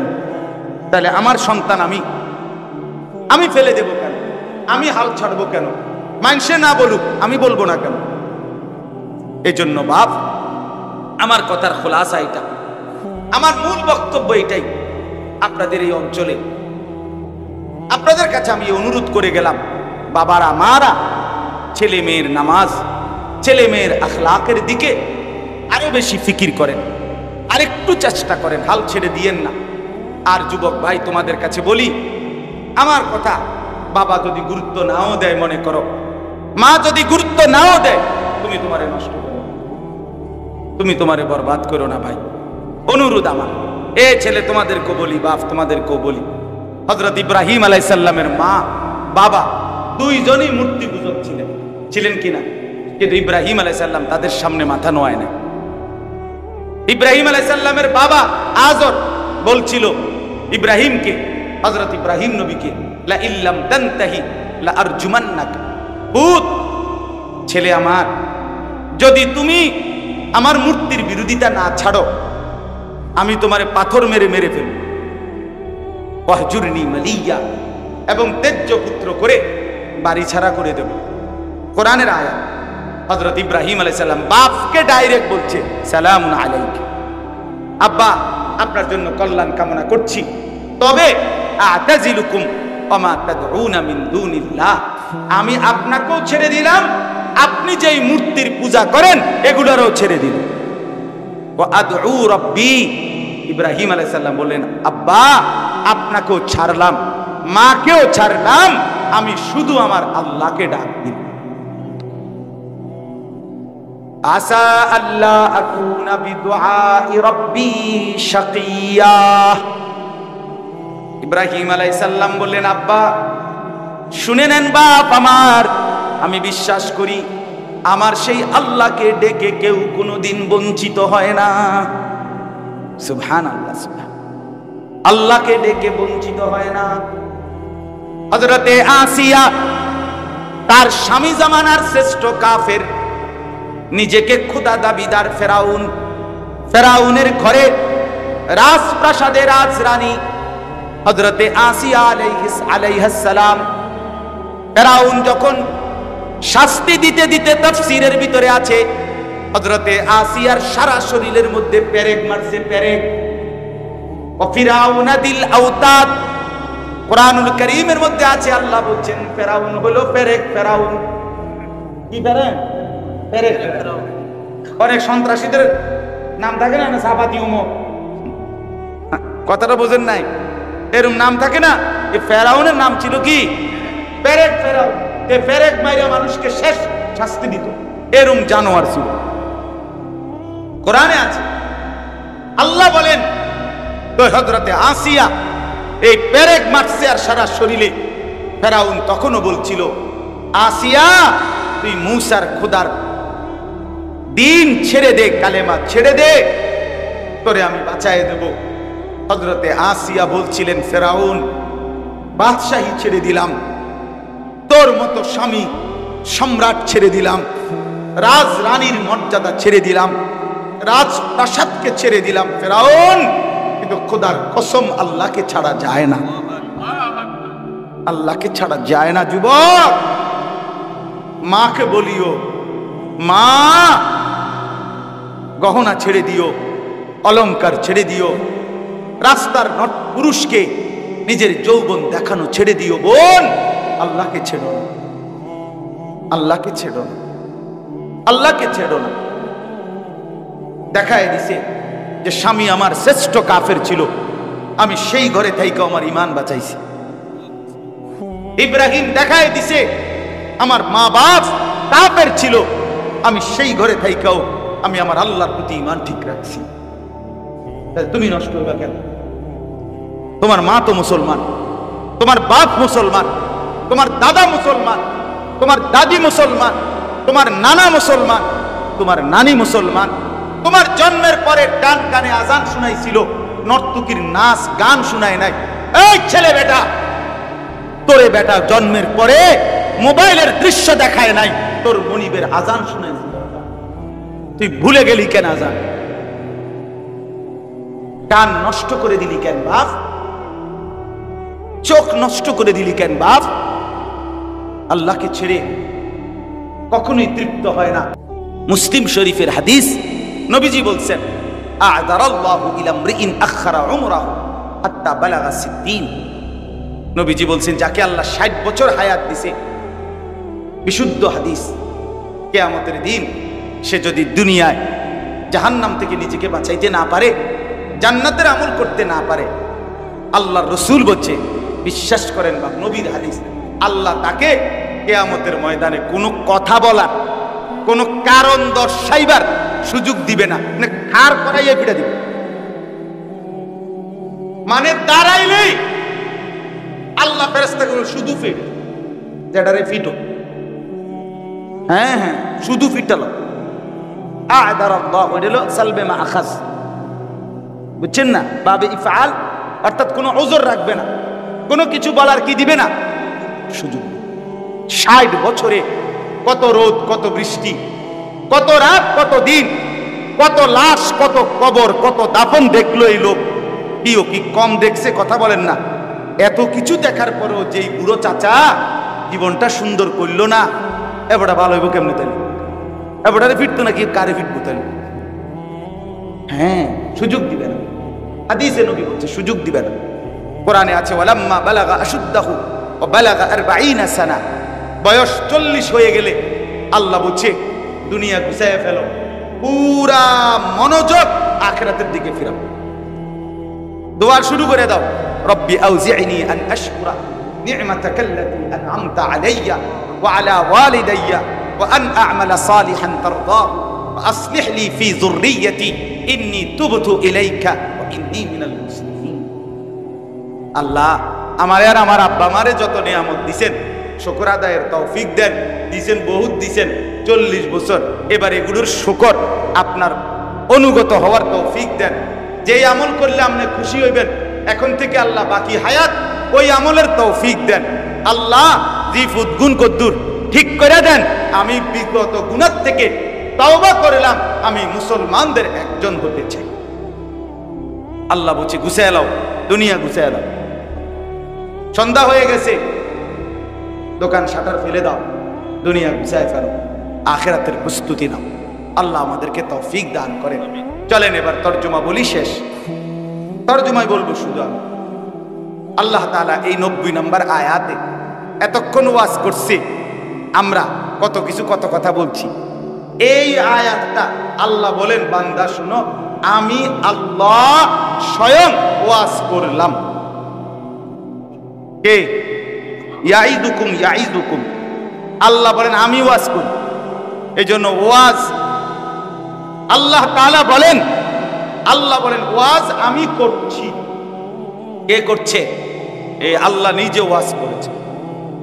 রাসূলুল্লাহ সাল্লাল্লাহু আলাইহি ওয়াসাল্লামের সাহাবীরা, হাদিসে স্পষ্ট আছে, নবীজির বেলায় সাহাবীরা ব্যবহার করছে ওয়াদানা রাসূলুল্লাহ সাল্লাল্লাহু আলাইহি ওয়াসাল্লাম, রাসূলুল্লাহ সাল্লাল্লাহু আলাইহি ওয়াসাল্লাম আমাদেরকে ওয়াজ করলেন, সাহাবীরা বলছে। এই জন্য ওয়াজকে ওয়াজ বলা কোরআনের শব্দ, ওয়াজকে ওয়াজ বলা হাদিসের শব্দ, প্রোগ্রাম বলা এটা কোরআনের শব্দ না। আমরা নতুন আধুনিক আজকে প্রোগ্রাম করতে, আমার তো আজকে 2টা প্রোগ্রাম, বাপরে প্রোগ্রাম, প্রোগ্রাম মানে খানার অনুষ্ঠান, প্রোগ্রাম। আমরা এগুলা বুড়া দুরা আগের দিনের অসল হুজুর যারা ওরা করছে ওয়াজ, এখন তো আমরা প্রোগ্রাম করেন প্রোগ্রাম করেন, আমি অনওয়াজে করি, আপনি প্রোগ্রাম করেন। আমি আজ পর্যন্ত কোনোদিন বলি নাই আলহামদুলিল্লাহ যে আজকে আমার প্রোগ্রাম, তোর প্রোগ্রামের খেতা গিলে বেড়া প্রোগ্রাম কিতাব। রব্বুল আলামিন বলেন ইয়াইজুকুম, আমি ওয়াজ করছি, এর চাইতে উত্তম শব্দ আর কি হতে পারে? সাহাবীরা বলছেন ওয়াজানা রাসূলুল্লাহ, রাসূলুল্লাহ ওয়াজ করলেন, এর চাইতে উত্তম শব্দ আর কি হতে পারে? তাহলে এটা কার ওয়াজ? আল্লাহ। আল্লাহ বলেন বান্দা আমি তোমাদেরকে 6টি বিষয়ের ওয়াজ করছি। কয়টি বিষয়? 3টি করবা, 3টি ছাড়বা। 1 নাম্বার ইন্নাল্লাহা ইয়া'মুরু বিল আদল, আল্লাহ তাআলা বলেন আমি তোমাদেরকে সর্বক্ষেত্রে ন্যায়পরায়ণতা, ইনসাফ। আমার এক ভাই, আপনি লম্বা সময় ধরে মোবাইল টিপতেছেন, আপনারে অনুরোধ করছি আপনি মাদ্রাসার ভিতরে গিয়া মোবাইল টিপেন। আপনার এতগুলো কথা বলার পরেও আপনার খামখেয়ালি গেল না, আল্লাহ আপনার উপরে রহম করেন, আল্লাহ আপনার উপরে দয়া করেন। আল্লাহ যেন আজকের পুরা মাহফিলের উসিলে আপনারে হেদায়েত দেন। আশ্চর্য আশ্চর্য। ইন্নাল্লাহা ইয়া'মুরু বিল আদল, আল্লাহ তাআলা বলেন আমি তোমাদেরকে তিনটি আদেশ করছি। এক নাম্বার, সর্ব অবস্থায় ইনসাফ, ন্যায়পরায়ণতা, কখনোই বেইনসাফি জুলুম করবে না। আদল, ন্যায়পরায়ণতা যেন তোমার মধ্যে সর্বদা থাকে। তাহলে এক নাম্বার কিসের আদেশ? ন্যায়পরায়ণতা। বলেন না কি? দুই নাম্বার ওয়াল ইহসান, ওই যে এই আল ইহসান, আল্লাহ বলেন আমি তোমাদেরকে আদেশ করছি সর্বাবস্থায় অপরের প্রতি দয়া, অপরের প্রতি সহমর্মিতা, অপরের প্রতি কল্যাণের। তুমি সর্বদাই অপরের প্রতি দয়া করবে। তিন নাম্বার ওয়া ইতাইদিল কুরবা, সর্বাবস্থায় আত্মীয় স্বজন যারা, তাদের হক আদায় করবে, তাদের সাথে উত্তম আচরণ করবে, তাদেরকে দান সদকা করবে, তাদেরকে আদর আপ্যায়ন করবে, তাদের খোঁজ খবর রাখবে। এই তিনটা আল্লাহ বলেন। এক নাম্বার, হে আমার বান্দা আমি তোমাদেরকে আদেশ করছি সর্বাবস্থায় ন্যায়পরায়ণ থাকবে। কি থাকবে বলেন? ন্যায়পরায়ণ। দুই নাম্বার, সর্বাবস্থায় অন্যের প্রতি দয়া করবে। তিন নাম্বার, সর্বাবস্থায় আত্মীয় স্বজনের হক আদায় করবে, আত্মীয় স্বজনের সাথে সুসম্পর্ক সদয় ব্যবহার করবে। ওই 30 মাইল দূরে গিয়ে একখানে টেয়া দিয়া 30,000 টাকা দিয়া একটা স্লোগান লইয়া বাইতেছে, নারায়ে তাকবীর, জনাব বিশিষ্ট দানবীর অমুক 30,000। সবাই কইছে মার হাবা, আবারে মার মার মার। ওরা কইছে যা বাইতে গেলাইছে 30,000। ওই স্লোগান লইয়া 30 মাইল দূরের থেকে আপন চাচাতো ভাই, আপন জ্যাঠা, আপন চাচা, আপন স্বজন বাড়ির পাশে 1,000 টাকা চাইছে, তাকে দেয় নাই। এটা তো স্লোগান দিত না, এটা ইনসাফ না। এটা কি না? আল্লাহ তাআলা বলেন আত্মীয় স্বজনের সাথে অন্যকে দান করা যেমন সওয়াব, তার চাইতে বেশি সওয়াব আত্মীয় স্বজনকে দান করা। আল্লাহ আমাদেরকে তৌফিক দান করেন। তাইলে ন্যায়পরায়ণতা, অপরের প্রতি দয়া এবং আত্মীয় স্বজনের সাথে উত্তম আচরণ করা, হক আদায় করা। দুই নাম্বার, আল্লাহ তাআলা বলে নিষেধ করছি তিনটা। কয়টা? ওয়ায়ানহা আনিল ফাহশা। এই যুবক ভাই শোনো, আল্লাহর নিষেধ। এক নাম্বার, আল্লাহ বলে বান্দা আমি তোমাদেরকে নিষেধ করলাম সমস্ত অশ্লীলতা থেকে। তুমি মুমিন, তুমি আমার বান্দা, তুমি অশ্লীলতা করবে। ফাহশা, অশ্লীলতা। অশ্লীলতা কি? তাফসীরের মধ্যে লিখছে নারীকে কেন্দ্র করে যত গুনাহ সব অশ্লীল। কথা বোঝেন না? নারীকে কেন্দ্র করে যত রকমের গুনাহ, এটাকে কি বলে? অশ্লীলতা। ওয়ালা তাকরাবুজ জিনা ইন্নাহু কানা ফাহিশা। এই যে ওয়ালা তাকরাবুল ফাওয়াহিশা মা যাহারা মিনহা ওয়া মা বাতান ইন্নাস সালাতা তানহা আনিল ফাহশাই ওয়াল মুনকার। এই ফাহশা নারীকে কেন্দ্র করে, নারীর সাথে অবৈধ প্রেম, অবৈধ ভালোবাসা, নারীর ছবি দেখা, নাচ দেখা, নারীর গান শোনা, নারীর পিছনে পিছনে প্রেম করা, নারীর সাথে সম্পর্ক, অর্থাৎ বৈধ হালাল স্ত্রী ব্যতীত নারীর সাথে যে কোনো রকমের গুনাহ, এটার নাম হলো অশ্লীলতা। আল্লাহ বলেন আমার বান্দা আমি এটা নিষেধ করলাম, এটা করো না, এটা করো না। আল্লাহ আমাদেরকে হেফাজত করেন, আল্লাহ আমাদেরকে হেফাজত করেন। এরপরে আল্লাহ বলেন ওয়াল মুনকার, সমস্ত গুনাহ আমি আল্লাহ নিষেধ করেছি। যত কবিরা গুনাহ, সব কবিরা গুনাহ থেকে তোমাকে আমি নিষেধ করলাম, তুমি করো না। তিন নাম্বার ওয়াল বাগি, সীমা লঙ্ঘন, বাড়াবাড়ি, অর্থাৎ গুনাহ এবং নাফরমানি, পাপ অবাধ্যতার ক্ষেত্রে বাড়াবাড়ি করো, সীমা লঙ্ঘন করো। আরে রাখেন হুজুর, আপনার এত কথা শুনলে চলন যাইতো না। আল্লাহ বলে এটা কিন্তু আমার সাথে বাড়াবাড়ি করছে। আমার গুনার মধ্যে সীমা লঙ্ঘন করো না। তার মানে হলো তাফসীরের মধ্যে লিখছে লাগাতার গুনাহ হতে দিও না। এই কথাটা শেষ মনে রাখেন। গুনাহ দুই ধরনের, এক হলো আপনার আমার গুনাহ হয়, আমারও হয়, আপনারও হয়। কিন্তু বান্দা গুনার উপরে ইমানদার মুমিন টিকে থাকে না, জমে থাকে না। গুনাহ হয়, ভুল বুঝতে পারে, তো সাথে সাথে তওবা করে আল্লাহর কাছে মাফ চেয়ে নেয়। আল্লাহ তাআলা বলেন এমন বান্দা আমার মুত্তাকি থাকে। কিন্তু গুনার উপরে ধারাবাহিক লাগাতার, অর্থাৎ আজকে 10 বছর আপনি বেনামাজ, আজকে 20 বছর আপনি সুদ খান, আজকে 20টা বছর টানা আপনার ঘরে রঙিন টেলিভিশন প্রতিদিন এক নিয়মে চলে, আপনার বউ বাচ্চা আপনার ঘরে, আহা আপনার টাকায় কিনা আপনি ডিশের বিল দেন, তারা আপনার ডিশে পৃথিবীর সব নাচ গান ছবি নাটক আপনার ঘরে থাইকা 30টা বছর টানা দেখে। তার মানে হলো আপনি এটারে গুনাই মনে করছেন না, আপনি এটাকে ত্যাগ করার কোনো মানসিকতাই রাখতেছেন না। আল্লাহ বলে বান্দা এটা কিন্তু সীমা লঙ্ঘন, এমন সীমা লঙ্ঘনকারী বান্দাকে কিন্তু আমি ছাড়ি না। আল্লাহ বলেন আমি নিষেধ করলাম।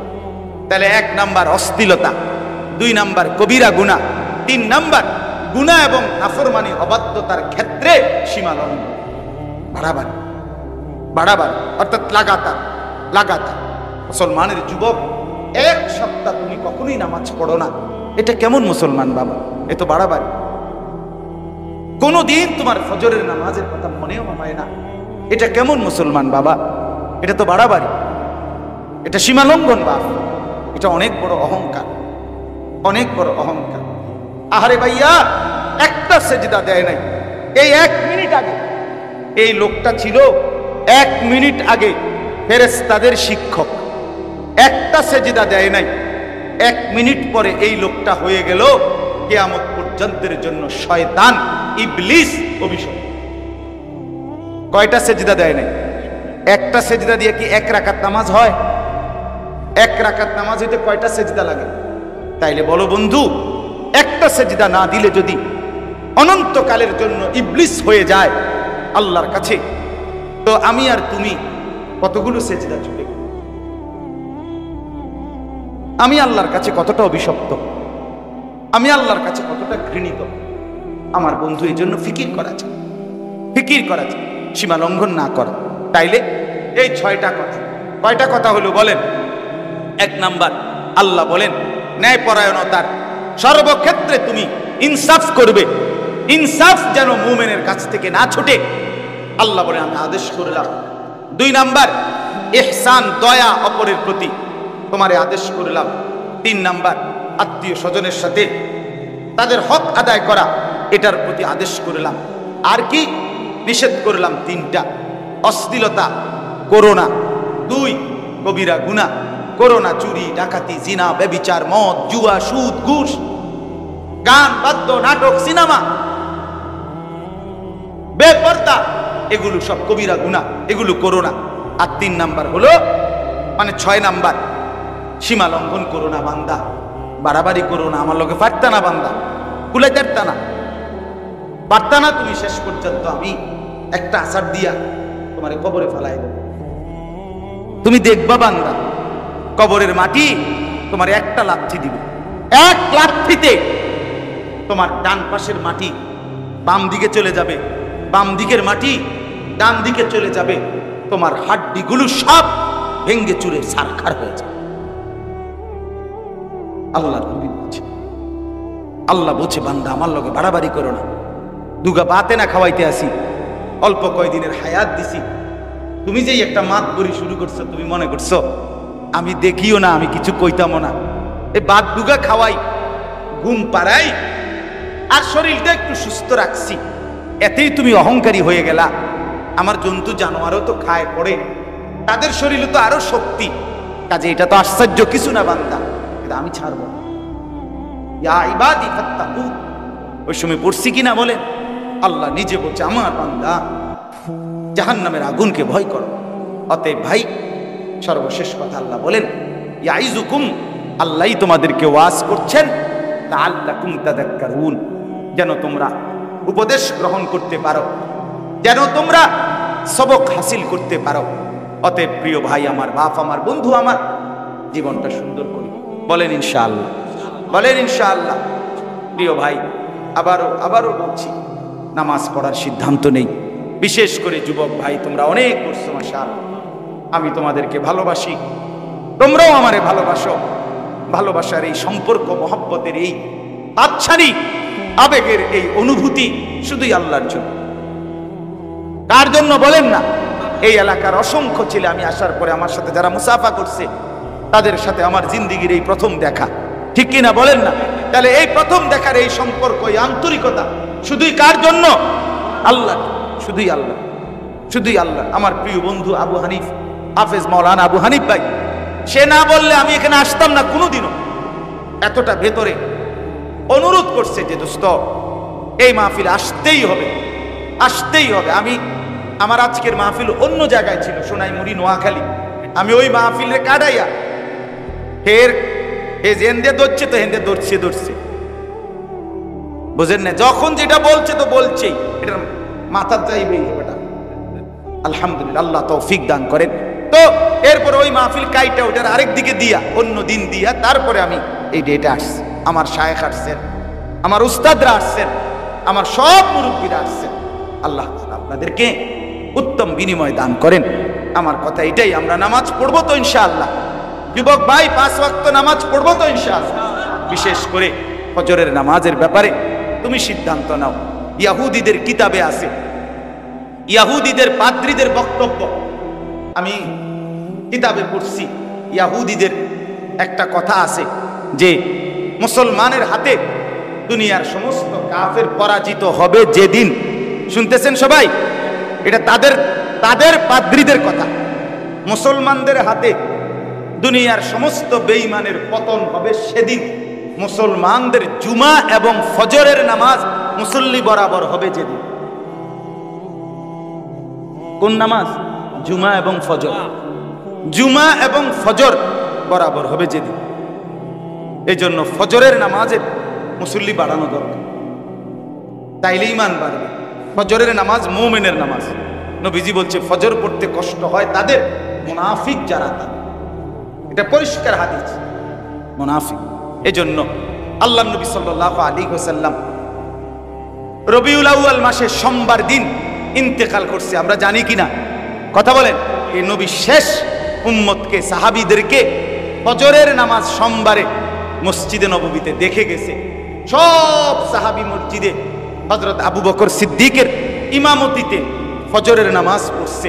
নবীজি অসুস্থ এত বেশি ছিলেন, মসজিদে যাইতে পারছিলেন না। আম্মা জান আয়েশা রাদিয়াল্লাহু তাআলা আনহা নবীর স্ত্রীকে বলছে, আয়েশা, আমারে তোমার কনুইর মধ্যে ঠেস দিয়া আমারে বসাও, আর আমার হুজরার পর্দা সরাও, আমার উম্মতের, আমার সাহাবীদের ফজরের নামাজ আমি দেখব। সাহাবীরা ফজরের নামাজ পড়ছেন। নবীজি এই দৃশ্য দেখে, আল্লাহর কসম বন্ধু, আমি সৈয়দ আবুল হাসান আলী নদভীর কিতাব আসসিরাতুন নববিয়াতে পড়ছি। নবীজি চোখের পানি ছেড়ে দিয়ে বলছে, আয়েশা, আমার 23 বছরের মেহনত সার্থক। আয়েশা, আমি সার্থক। গত 23টা বছর আমি বুকে পাথর বাঁধছি, পেটে পাথর বেঁধেছি ক্ষুধার কষ্টে। তায়েফের রক্তে আমার পিঠ চালনির মতো ছিদ্র ছিদ্র হয়ে গেছে পাথরের আঘাতে। আমি দান দান শহীদ করেছি, আমার ঘরে চুলায় আগুন জ্বলে নাই 3 মাস। আমার এই সমস্ত কুরবানি, আমার এই ত্যাগ, আমার এই চোখের পানি, আমার রক্ত বিনিময়ে আজ আমার উম্মতকে আমি ফজরের নামাজে দেখলাম, আমি খুশি হলাম আয়েশা, আমি তৃপ্ত হলাম। খোদার কসম। এরপরে নবীজি দোয়া করছেন, আল্লাহ আল্লাহুম্মা আর রফিক আল আলা, আল্লাহ এবার আমি আপনি বন্ধুর কাছে যেতে চাই। উম্মতরে বুঝ পাইছি আমি। সেদিন সোমবার জোহরের নামাজের আগে আল্লাহ রাসূল সাল্লাল্লাহু আলাইহি সাল্লাম জাওয়াল, সূর্য যখন হেলতে শুরু হবে, এই টাইমে নবীজি ইন্তেকাল করছে। এই শেষ দেখছেন উম্মতকে কোন নামাজ? বলো না ভাই, আবার বলেন কোন নামাজ? এই জন্য ফজরের নামাজ। সেই নবী যখন হাসরের ময়দানে তুমি ভাইয়া গিয়া দাঁড়াবে নবীর সামনে, আমল নামাটা নিয়ে দেখাবে, ইয়া রাসূলুল্লাহ, এই আমি আপনার উম্মত, আমার আমল নামা এটা, আপনি আমার জন্য সুপারিশ করেন। আল্লাহর নবী তখন পৃষ্ঠার পর পৃষ্ঠা উল্টাইয়া নবী তখন বলবে, হায় আমার উম্মত, ফজর, জোহর, আসর, মাগরিব, এশা তো নাই। দিনের পর দিন, মাসের পর মাস আমার উম্মত ফজরের নামাজ কোথায়? উম্মত তুমি কি শোনো নাই? আমি শেষ হাসি খুশি হয়েছিলাম আমার উম্মতের ফজর দেখে। সেই ফজরের নামাজ কোথায়? আমি কেমনে সুপারিশ করব উম্মত? আমার আল্লাহর কাছে আমি এটা কি দেখাবো? তুমি তো আমার বড় মাথা, উঁচু মাথাটা ছোট করে দিলে উম্মত। তুমি তো আমারে লজ্জিত করিলে। এই হাসরের ময়দানে আমার উম্মত এত বেশি বেনামাজি দেখলে হাসরবাসী কি ভাববে? আমার মালিকের কাছে আমি বলবোটা কি? সিদ্ধান্ত নেই ইনশাআল্লাহ, বলেন না? আল্লাহ আপনি তৌফিক দান করেন। আমার মুরব্বীরা বলার পরে এতটা বলা দরকার ছিল না, আমার আবেগ আমাকে থামায় নাই, এই জন্য বললাম আমি। আল্লাহ তাআলা আমাদেরকে তৌফিক দেন, কবুল করেন। আল ইহসান এই সংগঠনের যুবক ভাই সবাই নিজেকে পরিবর্তন করেন, নামাজি হন, বলেন ইনশাআল্লাহ। আল্লাহ তাআলা তৌফিক দেন, কবুল করেন, আমিন। সুবহানাল্লাহ।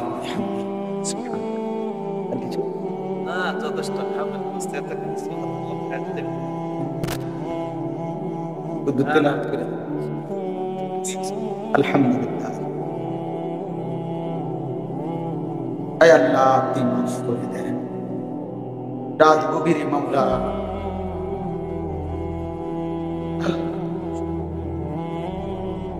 আপনি মাফ করে দেন, আপনি মাফ। আয় আল্লাহ রাত গভীরে আপনার কাছে আপনার নাফরমান গোলামরা হাত তুললাম, আপনি মাফ করে দেন। দাঁড়ায়া দিয়েন না মাওলা, ফিরাইয়া দিয়েন না মাওলা।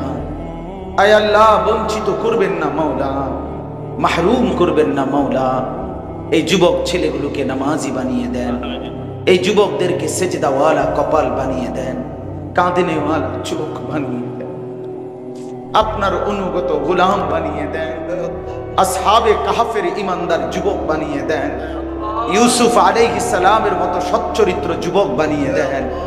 আয় আল্লাহ ইমামে মাহদির সৈন্য বানিয়ে দেন, দাজ্জালের বিরুদ্ধে লড়বার মতো হিম্মত দান করেন। মুরব্বী বাবা চাচাদেরকে আরো বেশি নেক আমলের তৌফিক দেন। এলাকার আশপাশের সমস্ত কবরবাসীদেরকে মাফ করে দেন। কিয়ামত পর্যন্ত কবরের আযাব মাফ করে দেন। অসুস্থ বিমারি যারা শিফা করে দেন, কামাই রুজিতে বরকত দিয়ে দেন। আল্লাহ জীবনটা সুন্দর করে দেন, আখলাক সুন্দর করে দেন। আবার তৌফিক দেন। মোবাইলের আসক্তি থেকে বাঁচান মাওলা, মোবাইলের আসক্তি থেকে বাঁচান মাওলা। ছেলেগুলোকে বাঁচায় দেন, বোনদেরকে বাঁচিয়ে দেন, মার বোনদেরকে পর্দাওয়ালা জীবন দান করেন, আবেদা সালেহা বানিয়ে দেন। আল্লাহ কবুল করে দেন। মাদ্রাসার মুহতামিম সাহেব সবচেয়ে বেশি সময় বলা যায় ব্যক্তিগত অনেক মাসাইলের প্রয়োজনে ওনার সাথেই কথা বলিলাম। তো হুজুরের দাওয়াতেই মূলত অংশগ্রহণ করা, লম্বা সময় বয়ান ইনশাআল্লাহ আমাদের উলামায়ে কেরাম আসরের পর থেকে ধারাবাহিকভাবে করবেন। আপনাদের সবার কাছে অনুরোধ, আজকের এই সুবিশাল সম্মেলনে শেষ পর্যন্ত সকল উলামায়ে কেরামের কাছে তাদের জবান থেকে মুখ নিঃসৃত কথাগুলো শুনবার চেষ্টা করবেন। আল্লাহ তাআলা সকলকে তৌফিক দান করেন। কুরআনুল কারীমের 18 নম্বর পারা, কুরআনুল কারীমের 24 নম্বর সূরা, সূরাটার নাম সূরা নূর। এই সূরার 3টি আয়াত 55, 56, 57, এই 3টি আয়াত আমি আপনাদের সামনে তেলাওয়াত করেছি। যেহেতু অনেক ব্যাখ্যা সাপেক্ষ লম্বা সময়ের কথা, বাকি এরপরেও শুধু তর্জমাটুকুই অল্প একটু কথা আপনাদের সাথে আমরা শোনাইতে চাই, পেশ করতে চাই। আল্লাহ তাআলা আমাদেরকে তৌফিক দান। আমাদের প্রিয় নবী সাল্লাল্লাহু আলাইহি ওয়াসাল্লাম 40 বছরে মক্কায় যখন ইসলামের দাওয়াত শুরু করেছে, সেদিন থেকেই নবীজির উপর, মুসলমানদের উপর, ইমানদারদের উপর কাফের মুশরিকদের জুলুম, অত্যাচার, নির্যাতন শুরু হয়েছে। প্রথম দিনেই বিরোধিতার মুখোমুখি হয়েছে। যেদিন প্রথম তিনি মক্কার কুরাইশদেরকে আল্লাহর দিকে আহ্বান করেছেন, সেদিনই আবু লাহাব প্রতিবাদ করছে। তো বিরোধিতার প্রথম দিন থেকেই শুরু। লাগাতার মক্কার 13টি বছর আল্লাহ নবী সাল্লাল্লাহু আলাইহি ওয়াসাল্লাম সাহাবীদেরকে নিয়ে জুলুম, নির্যাতন, এই অত্যাচারের মুখোমুখি থেকেই ইসলামের দাওয়াত, কালেমার প্রচার প্রসার করতে থাকছেন। মক্কা থেকে যখন সাহাবায়ে কেরাম এবং আল্লাহ নবী সাল্লাল্লাহু আলাইহি ওয়াসাল্লাম হিজরত করে মদিনায় গেছেন, মদিনায় হিজরতের কিছুদিন পরে সাহাবায়ে কেরাম অনেকে নবীকে জিজ্ঞেস করছেন, ইয়া রাসূলুল্লাহ, আমরা কি লাগাতার এই পেরেশানি, অস্থিরতা, এই জুলুম নির্যাতনের শিকার হয়ে আমরা কি আমাদের এই জিন্দিগিটা, আমাদের এই সময়টাকে এইভাবেই পার হবে? আমরা কি স্বস্তি, শান্তি, নিরাপত্তা পাবো না আমরা? আল্লাহ নবী সাল্লাল্লাহু আলাইহি ওয়াসাল্লাম পরিষ্কার উত্তর দিলেন, অবশ্যই। আমার সাহাবীরা শোনো, অচিরেই তোমাদের জন্য স্বস্তি, শান্তি, নিরাপত্তা, সমৃদ্ধি আসবে, কোনো সন্দেহ নেই, অবশ্যই আসবে, অবশ্যই আসবে। এই কথা বলার পর নবী সাল্লাল্লাহু আলাইহি ওয়াসাল্লামের কথার সমর্থনে সাহাবীদের এই আবেগ, অনুভূতি, এই কথার জবাবে আল্লাহ তাআলা কুরআনুল কারীমের সূরা নূরের এই আয়াতগুলো নাযিল করেছেন। এই প্রেক্ষাপটে সাহাবায়ে কেরাম জুলুম, নির্যাতন, অন্যায়, অবিচারের এতটা মুখোমুখি হয়েছেন যে যেটা বর্ণনার চাইতে অনেক বেশি, বর্ণনাতীত, সীমাহীন, অবর্ণনীয় জুলুম নির্যাতন সয়েছে। শুধু গল্প শোনা না, বাস্তবতা যদি কেউ উপলব্ধি করে তাহলে সে বুঝবে মক্কার 13টি বছর সাহাবায়ে কেরাম কি পরিমাণ জুলুম নির্যাতন সহ্য করেছে। আমাদের প্রিয় নবী সাল্লাল্লাহু আলাইহি ওয়াসাল্লাম নিজে কি পরিমাণ জুলুম নির্যাতন সহ্য করেছেন, সীমাহীন, সীমাহীন, অনেক বেশি। তো আল্লাহ নবী সাল্লাল্লাহু আলাইহি ওয়াসাল্লামের কথার সমর্থনে যে সাহায্য আসবে, আমাদের সুখ মিলবে, শান্তি আসবে, বিজয় আসবে, আল্লাহ তাআলাও তখন সাহাবীদেরকে সান্ত্বনা দেওয়ার জন্য, ঈমানদার মুমিনদেরকে স্বস্তি দেওয়ার জন্য এই আয়াতগুলো আল্লাহ নাযিল করেছেন। এখন এই আয়াতগুলোর তরজমা শুনেন, দেখেন আল্লাহ তাআলা কি বলতেছে।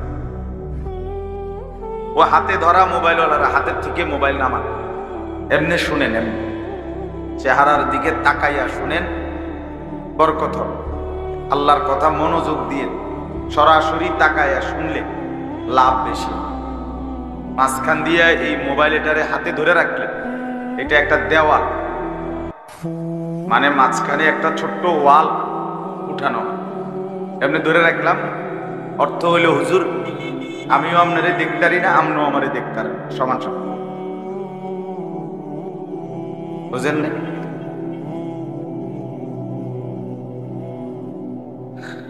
তো এই জন্য বললাম মনোযোগ দিয়ে শুনে, আল্লাহ বরকত দিন প্রত্যেককে। প্রতিটা সময় দাম, প্রতিটা মিনিট দাম।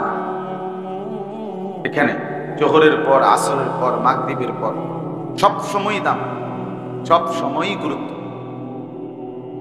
তো চলেন, আল্লাহ তাআলা এখানে বলতেছেন সূরা নূরের 55 নম্বর আয়াত, ওয়াদাল্লাহ, আল্লাহ তাআলা ওয়াদা করছেন, সরাসরি আল্লাহর ওয়াদা, আল্লাহর ওয়াদা। আর আল্লাহ তাআলা কোরআনুল কারীমের মধ্যে স্পষ্ট বলছেন, ইন্নাল্লাহা লা ইউখলিফুল মিআদ, নিশ্চয়ই আল্লাহ কোন অবস্থাতেই ওয়াদার খেলাফ করেন না, ওয়াদার ব্যতিক্রম করেন না। আল্লাহর জন্য কোনোভাবেই এটা সম্ভব না। তাইলে এখানে আল্লাহ তাআলা বলেন ওয়াদাল্লাহ, আল্লাহ ওয়াদা দিয়েছেন, ওয়াদা করছেন। দুইটি জিনিস যারা পূর্ণভাবে বুঝাইয়া দিতে পারবে, আল্লাহ বলেন আমার কোনো বান্দারা যদি দুইটি জিনিস আমাকে বুঝাইয়া দেয় 100 আমি তাদেরকে 3টা জিনিস বুঝাইয়া দেব। তোমরা আমাকে দিবা 2টা পূর্ণ বুঝাইয়া, আমিও তোমাদেরকে 3টি জিনিস বুঝাইয়া দেব। তাহলে আমাদেরকে 2টা জিনিস কি দিতে হবে? 1 নাম্বার আল্লাযীনা আমানু, পরিপূর্ণ ঈমান, পরিপূর্ণ ঈমান, এটা বুঝাই দিল। ঈমান শুধুই কেবল কালেমা লা ইলাহা ইল্লাল্লাহ মুহাম্মাদুর রাসূলুল্লাহ এটুকু পড়ার নাম না। এটা ঈমানের একটা বড় গুরুত্বপূর্ণ শাখা, ঈমানের কালেমা উচ্চারণ করা। কিন্তু আল্লাহ নবী সাল্লাল্লাহু আলাইহি ওয়াসাল্লাম ইরশাদ করেছেন আল ঈমানু বিদউন ওয়া সাবউনা শু'বা, ঈমানের ৭৭টা শাখা আছে, ডালপালা আছে। ঈমান একটি গভীর শেকড় সহ বৃক্ষের নাম। আসলুহা সাবিতুন ওয়া ফারউহা ফিস সামা, সাতবক জমিনের নিচে, যেটার শেকড় 7 আসমানের উপরে আরশ আজিম পর্যন্ত যার বিস্তৃতি, এমন একটি বৃক্ষের নাম হলো কালেমায়ে তাইয়্যিবা। আলাম তারা কাইফা দারাবাল্লাহু মাসালান কালিমাতান তাইয়্যিবাতান কাশাজারাতিন তাইয়্যিবা। এটা আল্লাহ তাআলা ডাইরেক্ট কোরআনে কালেমায়ে তাইয়্যিবা লা ইলাহা ইল্লাল্লাহ মুহাম্মাদুর রাসূলুল্লাহ, এটার উদাহরণ হলো ওই গাছের মতো, যে গাছের শেকড় একদম সাতবক জমিনের নিচে, যে গাছের ডালপালা বিস্তৃত একেবারে আরশে আজিম পর্যন্ত। তো ঈমান, আল্লাহ নবী সাল্লাল্লাহু আলাইহি ওয়াসাল্লাম বলছেন 70-এর চাইতে বেশি শাখা প্রশাখাওয়ালা, ডালপালা বিশিষ্ট। মুহাদ্দিসিনে কেরাম, উলামায়ে কেরাম বিস্তারিত ব্যাখ্যা তালাশ করে বের করেছেন ঈমানের ৭৭টা শাখা। এই ৭৭ শাখা, এগুলোকে উমুরুল ঈমান বলা হয়। ঈমানের বিষয়াদি, ঈমানের ডালপালা, শুআবুল ঈমান। একজন মুসলমানকে পূর্ণ এই ৭৭ শাখার ঈমান, ছোট হোক বড় হোক, আপনাকে বুঝাই দিতে হবে। যেমন যারা এই জুরাইতে আছেন, এটা সুন্দর দেখায় না, এনে প্যান্ডেল অনেক খরচ করে করছে, এত বড় pandal, mic, light, stage, poster, handbill, এই এত আয়োজন, এক এক বক্তার জন্য দৌড়াদৌড়ি, হুড়াহুড়ি, যেই পরিমাণ খানা, আপনার এই সব আয়োজনের পরে আপনি এনে বইয়াও জুড়াইবেন, আল্লাহ দোহাই আসলে এটা এই জন্য দিচ্ছেন, আপনি জাগাত দিয়ে জুড়ান। কথা বুঝেন নাই? আমার কথাটা বুঝছেননি আপনারা? যারা যারা জুড়াইতে আছেন, আপনি জাগাত দিয়ে জুড়ান। এখানে আপনি জুড়াবেন কেন? এত বড় প্যান্ডেল বুঝিয়ে জুড়ানি লেগে দিছে, কথা হইল কি না? তুমি কব না কেন? তুমি এটা বুঝাই কও। যদি আমার ইংরেজি কথাটা না বোঝে কেউ, বাংলায় বুঝাই তর্জমা করে। যে জুড়ায় তার উনারে জিগাও, চাচা আমনে বা ভাই আপনি যে জুড়াইতেছেন কি বুঝছেন, ঘটনাটা কি? এই জন্য জিমাইয়েন, নড়বেন, প্রয়োজনে 100 বার নড়বেন, ডান দিক থেকে বাম দিকে, বাম দিক থেকে ডান দিকে, তারপরেও জিমাবেন। এটা সুন্দর না। আল্লাহর কথা মহব্বতের সাথে কষ্ট করেই শুনতে হয়, এতে বরকত হয়।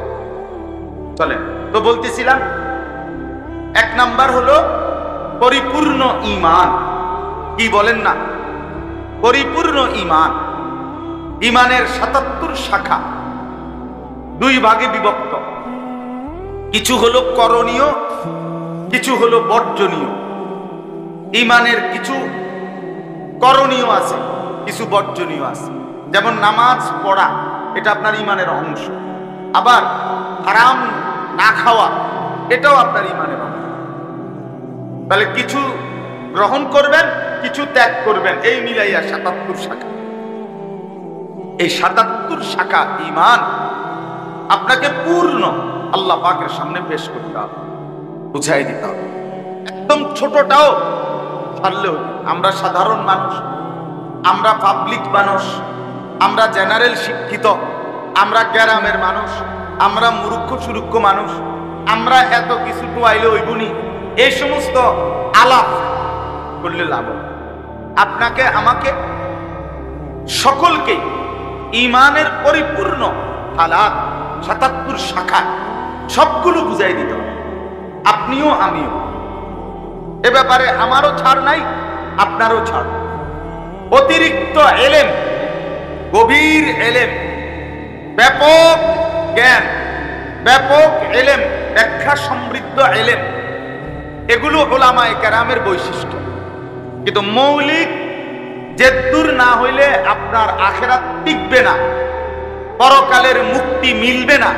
এদ্দুর পরিমাণ এলেম অর্জন করা মুসলমানের প্রত্যেকের উপরে ফরজ। মুসলমান মূর্খ হইতে পারে না, মুসলমান মূর্খ থাকতেই পারে না। কোন মুসলমান কথা বলার কোনো অধিকারে নাই, কথা বলার অধিকারে নাই। মুসলমান মানেই সে তালাবুল ইলমি ফরিদাতুন আলা কুল্লি মুসলিম। অতএব আমাদের এটা করণীয়। তাহলে 1 নম্বরে হলো পরিপূর্ণ ঈমান। ঈমানের মধ্যে 2টা জিনিস, একটা হলো উমুরুল ঈমান, আরেকটা হলো নাওয়াকিদুল ঈমান। ঈমান ঠিক থাকে কি কি করলে? ৭৭টা। এটা আপনাকে জেনে বুঝে গ্রহণ করতে হবে। 2 নাম্বার, ঈমান নষ্ট হয় কি কারণে? নাওয়াকিদুল ঈমান। ঈমান ভেঙে যায়, ঈমান নষ্ট হয়ে যায়, ঈমান চলে যায় কুফরির কারণে, শিরিকের কারণে। সেগুলো কি, কেন, কিভাবে, এগুলো বিস্তারিত জানা একজন মুসলমানের জন্য মৌলিক ফরজ। আপনাকে জানতেই হবে। কোনো ব্যক্তি রাষ্ট্রের কিংবা সরকারের কিংবা কোনো বিভাগের, মনে করেন পুলিশেরই, কোনো আইন জানে না বলে এই কারণে তাকে ছেড়ে দেওয়া হয় না। আপনি জানেন না কেন, সেটা আপনার বিষয়, কিন্তু আইন আইনের কাজ করেই যায়। তো ঠিক এমনি ভাবে আমাকে আপনাকে মুসলমান হিসাবে পরিপূর্ণ ঈমান যদি আল্লাহর সামনে পেশ করতে হয়, তাহলে অবশ্যই ঈমানের যেই ৭৭ শাখা, এটাও জানতে হবে। ঈমান ভেঙে যায়, নষ্ট হয়ে যায় যেই কারণে কুফর শিরিক, সেগুলো কি কি করলে কুফর হয়, কি কারণে শিরিক হয়, এগুলো জানা আপনার জন্য বাধ্যতামূলক। বাধ্যতামূলক। তাহলে 1 নাম্বার, পরিপূর্ণ ঈমান যদি বুঝিয়ে দাও। 2 নাম্বার, ওয়া আমিলুস সালিহাত, যাবতীয় নেক আমল, সমস্ত নেক আমল, 2টাও না, 10টাও না, 20টাও না, 50টাও না, সমস্ত নেক আমল। আমি আল্লাহ যতগুলো হুকুম করেছি সবগুলো পালন করে দাও, যতগুলো নিষেধ করেছি সব বর্জন করো। রাসূলুল্লাহ সাল্লাল্লাহু আলাইহি ওয়াসাল্লামের আদেশ পালন করো, নিষেধ বর্জন করো। এটাই নেক আমল। নেক আমল শুধু নামাজকে বলে না, নামাজ একটি আমল। নেক আমল শুধুমাত্র রোজাকে বলে না, এটা একটা আমল। সমস্ত নেক আমল, তার মানে হলো আদেশগুলোও করা, নিষেধগুলোও বর্জন করা। আপনি যেভাবে নামাজ পড়েন এটা যেমন নেক আমল, আপনি সুদ খান না, এটাও নেক আমল। আপনি যেভাবে যাকাত দেন এটা যেমন নেক আমল, আপনি ওজনে কম দেন না, এটাও নেক আমল, এটাও নেক আমল। তাইলে সহজ কথা, একদম সহজ হিসাব। আল্লাহ তাআলা বললেন, আল্লাযীনা আমানু ওয়া আমিলুস সালিহাত, যারা পরিপূর্ণ ইমানদার হয়েছে এবং সবগুলো নেক আমল পূর্ণভাবে করেছে, আমি আল্লাহ ওয়াদা দিলাম এই মানুষগুলোকে আমি 3টা জিনিস দেব। কয়টা জিনিস? এক, লা ইস্তাখলিফান্নাহুম ফিল আরদ কামা ইস্তাখলাফাল্লাযীনা মিন ক্বাবলিহিম। আমি আল্লাহ তাআলা এই পরিপূর্ণ ঈমান, পরিপূর্ণ নেক আমলওয়ালা এই মানুষগুলোকে আমার ওয়াদা, আমি আল্লাহ তাআলা জমিনের মধ্যে তাদেরকে কর্তৃত্ব, নেতৃত্ব, ক্ষমতা, বাদশাহী, রাজত্ব দান করব।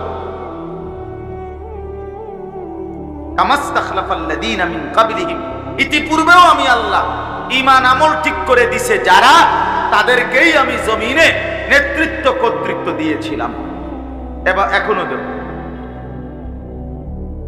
2 নাম্বার, ওয়ালা ইউমাক্কিনান্না লাহুম দীনাহুমুল্লাযী ইরতাদা লাহুম, যেই ইসলামকে আমি আল্লাহ পৃথিবীবাসীর জন্য মনোনীত করেছিলাম, আমি সিদ্ধান্ত দিছিলাম, আমি খুশি হয়ে যেই ইসলামকে অনুমোদন করেছিলাম, সেই ইসলামকে জমিনের মধ্যে সুপ্রতিষ্ঠিত বিজয়ী বেশে আমি আল্লাহ তাআলা উপস্থাপন করব।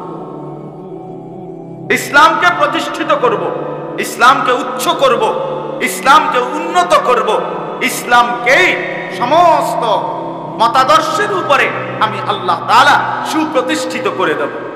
শর্ত হলো ওই 2টা তোমরা বুঝায় দাও।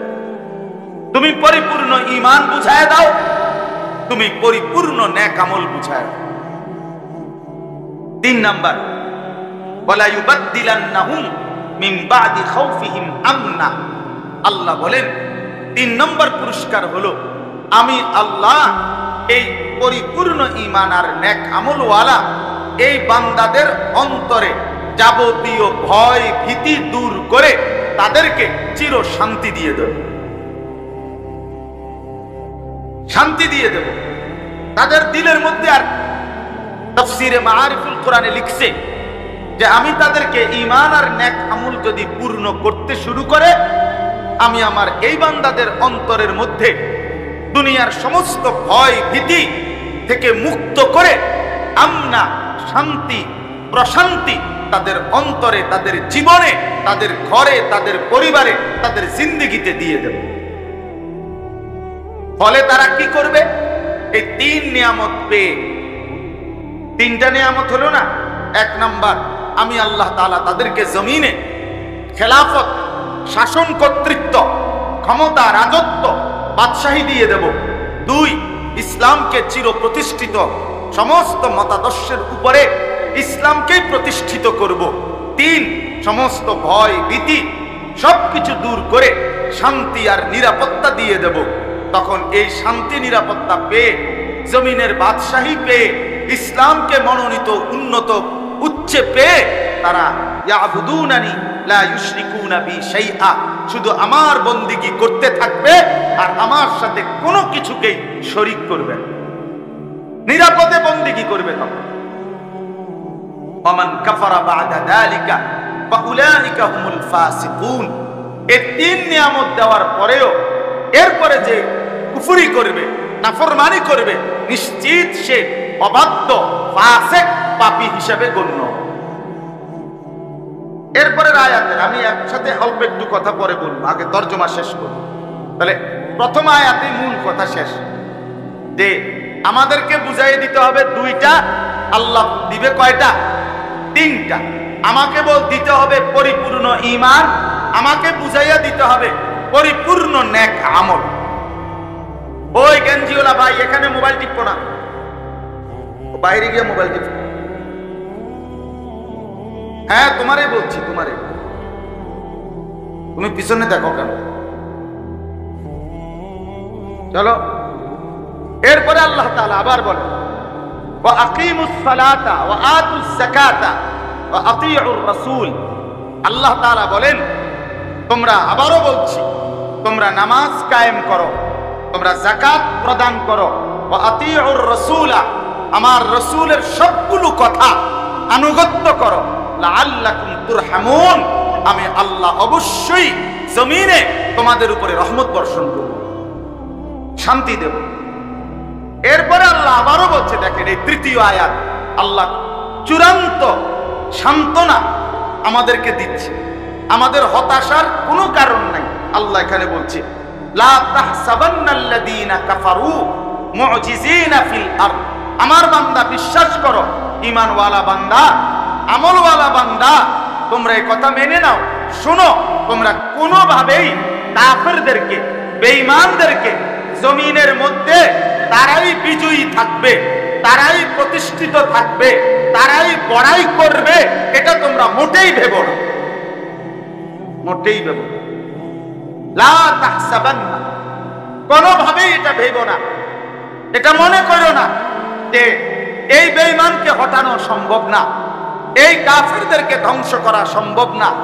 বর্তমান যুগের এই সমস্ত ইহুদি, খ্রিস্টান, কাফের, বেঈমান, নাস্তিক, মুরতাদ, ইসলামের দুশমনদেরকে সরানো সম্ভব না।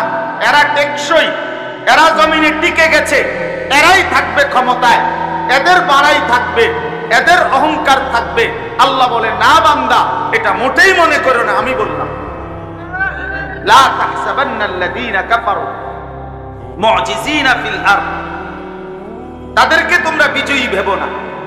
বেঈমান বিজয়ী হবে না, বেঈমান চিরদিন বিজয়ী বেশে থাকতে পারবে না। তাদের পরাজয় হবেই, মুমিনের বিজয় হবে।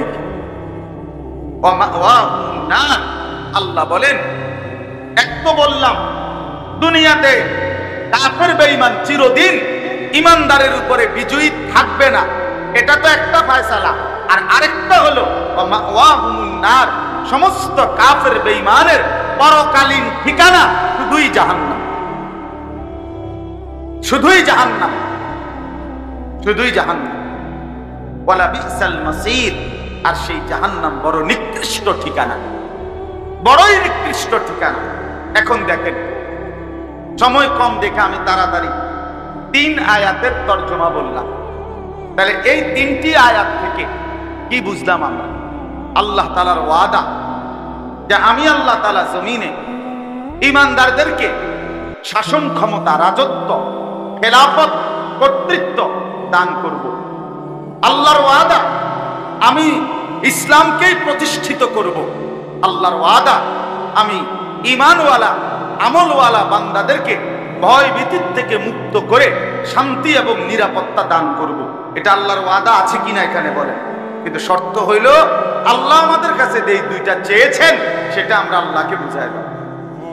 এবার আসেন তাফসীরে মাআরিফুল কোরআনে যাদের কাছে আছে, কষ্ট করে একবার সুযোগ থাকলে আপনি এই 3 আয়াতের তাফসীরে মাআরিফুল কোরআনে শুধু এই একটাতে মুফতি শফি রহমাতুল্লাহ আলাইহি কি লিখছেন আপনি কতদূর পড়ে দেখেন, তাইলে আপনার দিল শান্ত হবে। তিনি লিখছেন যে আল্লাহ তাআলা নবী সাল্লাল্লাহু আলাইহি সাল্লামের কাছে মদিনায় এই ওয়াদা দিয়েছেন, এই ওয়াদা দিয়েছেন আল্লাহ নবী সাল্লাল্লাহু আলাইহি সাল্লাম এবং সাহাবায়ে কেরাম আল্লাহর কাছে আল্লাহর এই কথা পরিপূর্ণ ঈমান এবং সমস্ত নেক আমল নবী এবং তার সাহাবীরা 100 বুঝাইয়া দিয়েছেন, নিজেদের জীবনে বাস্তবায়ন করেছেন। ফলে রাসূলুল্লাহ সাল্লাল্লাহু আলাইহি সাল্লামের জামানা থেকে শুরু করে মুসলমানদের শাসন ক্ষমতা, খেলাফত, বাদশাহী, রাজত্ব, কর্তৃত্ব এই পৃথিবীতে আল্লাহ তাআলা রাসূলুল্লাহ সাল্লাল্লাহু আলাইহি সাল্লামের জামানার মদিনা থেকে শুরু করে ধীরে ধীরে খেলাফতে রাশেদার জামানায় আবু বকর, ওমর, উসমান, আলী রিদওয়ানুল্লাহি আলাইহিম আজমাইন, এই সাহাবায়ে কেরামের জামানায় মুসলমানদের রাজত্ব, বাদশাহী গোটা অর্ধ পৃথিবীর চাইতে বেশি অংশে মুসলমানের পতাকায় উড়েছে। সুবহানাল্লাহ।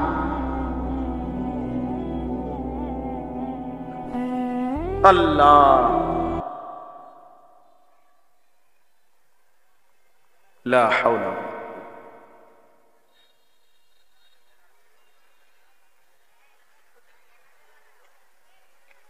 নারোটা আছে না?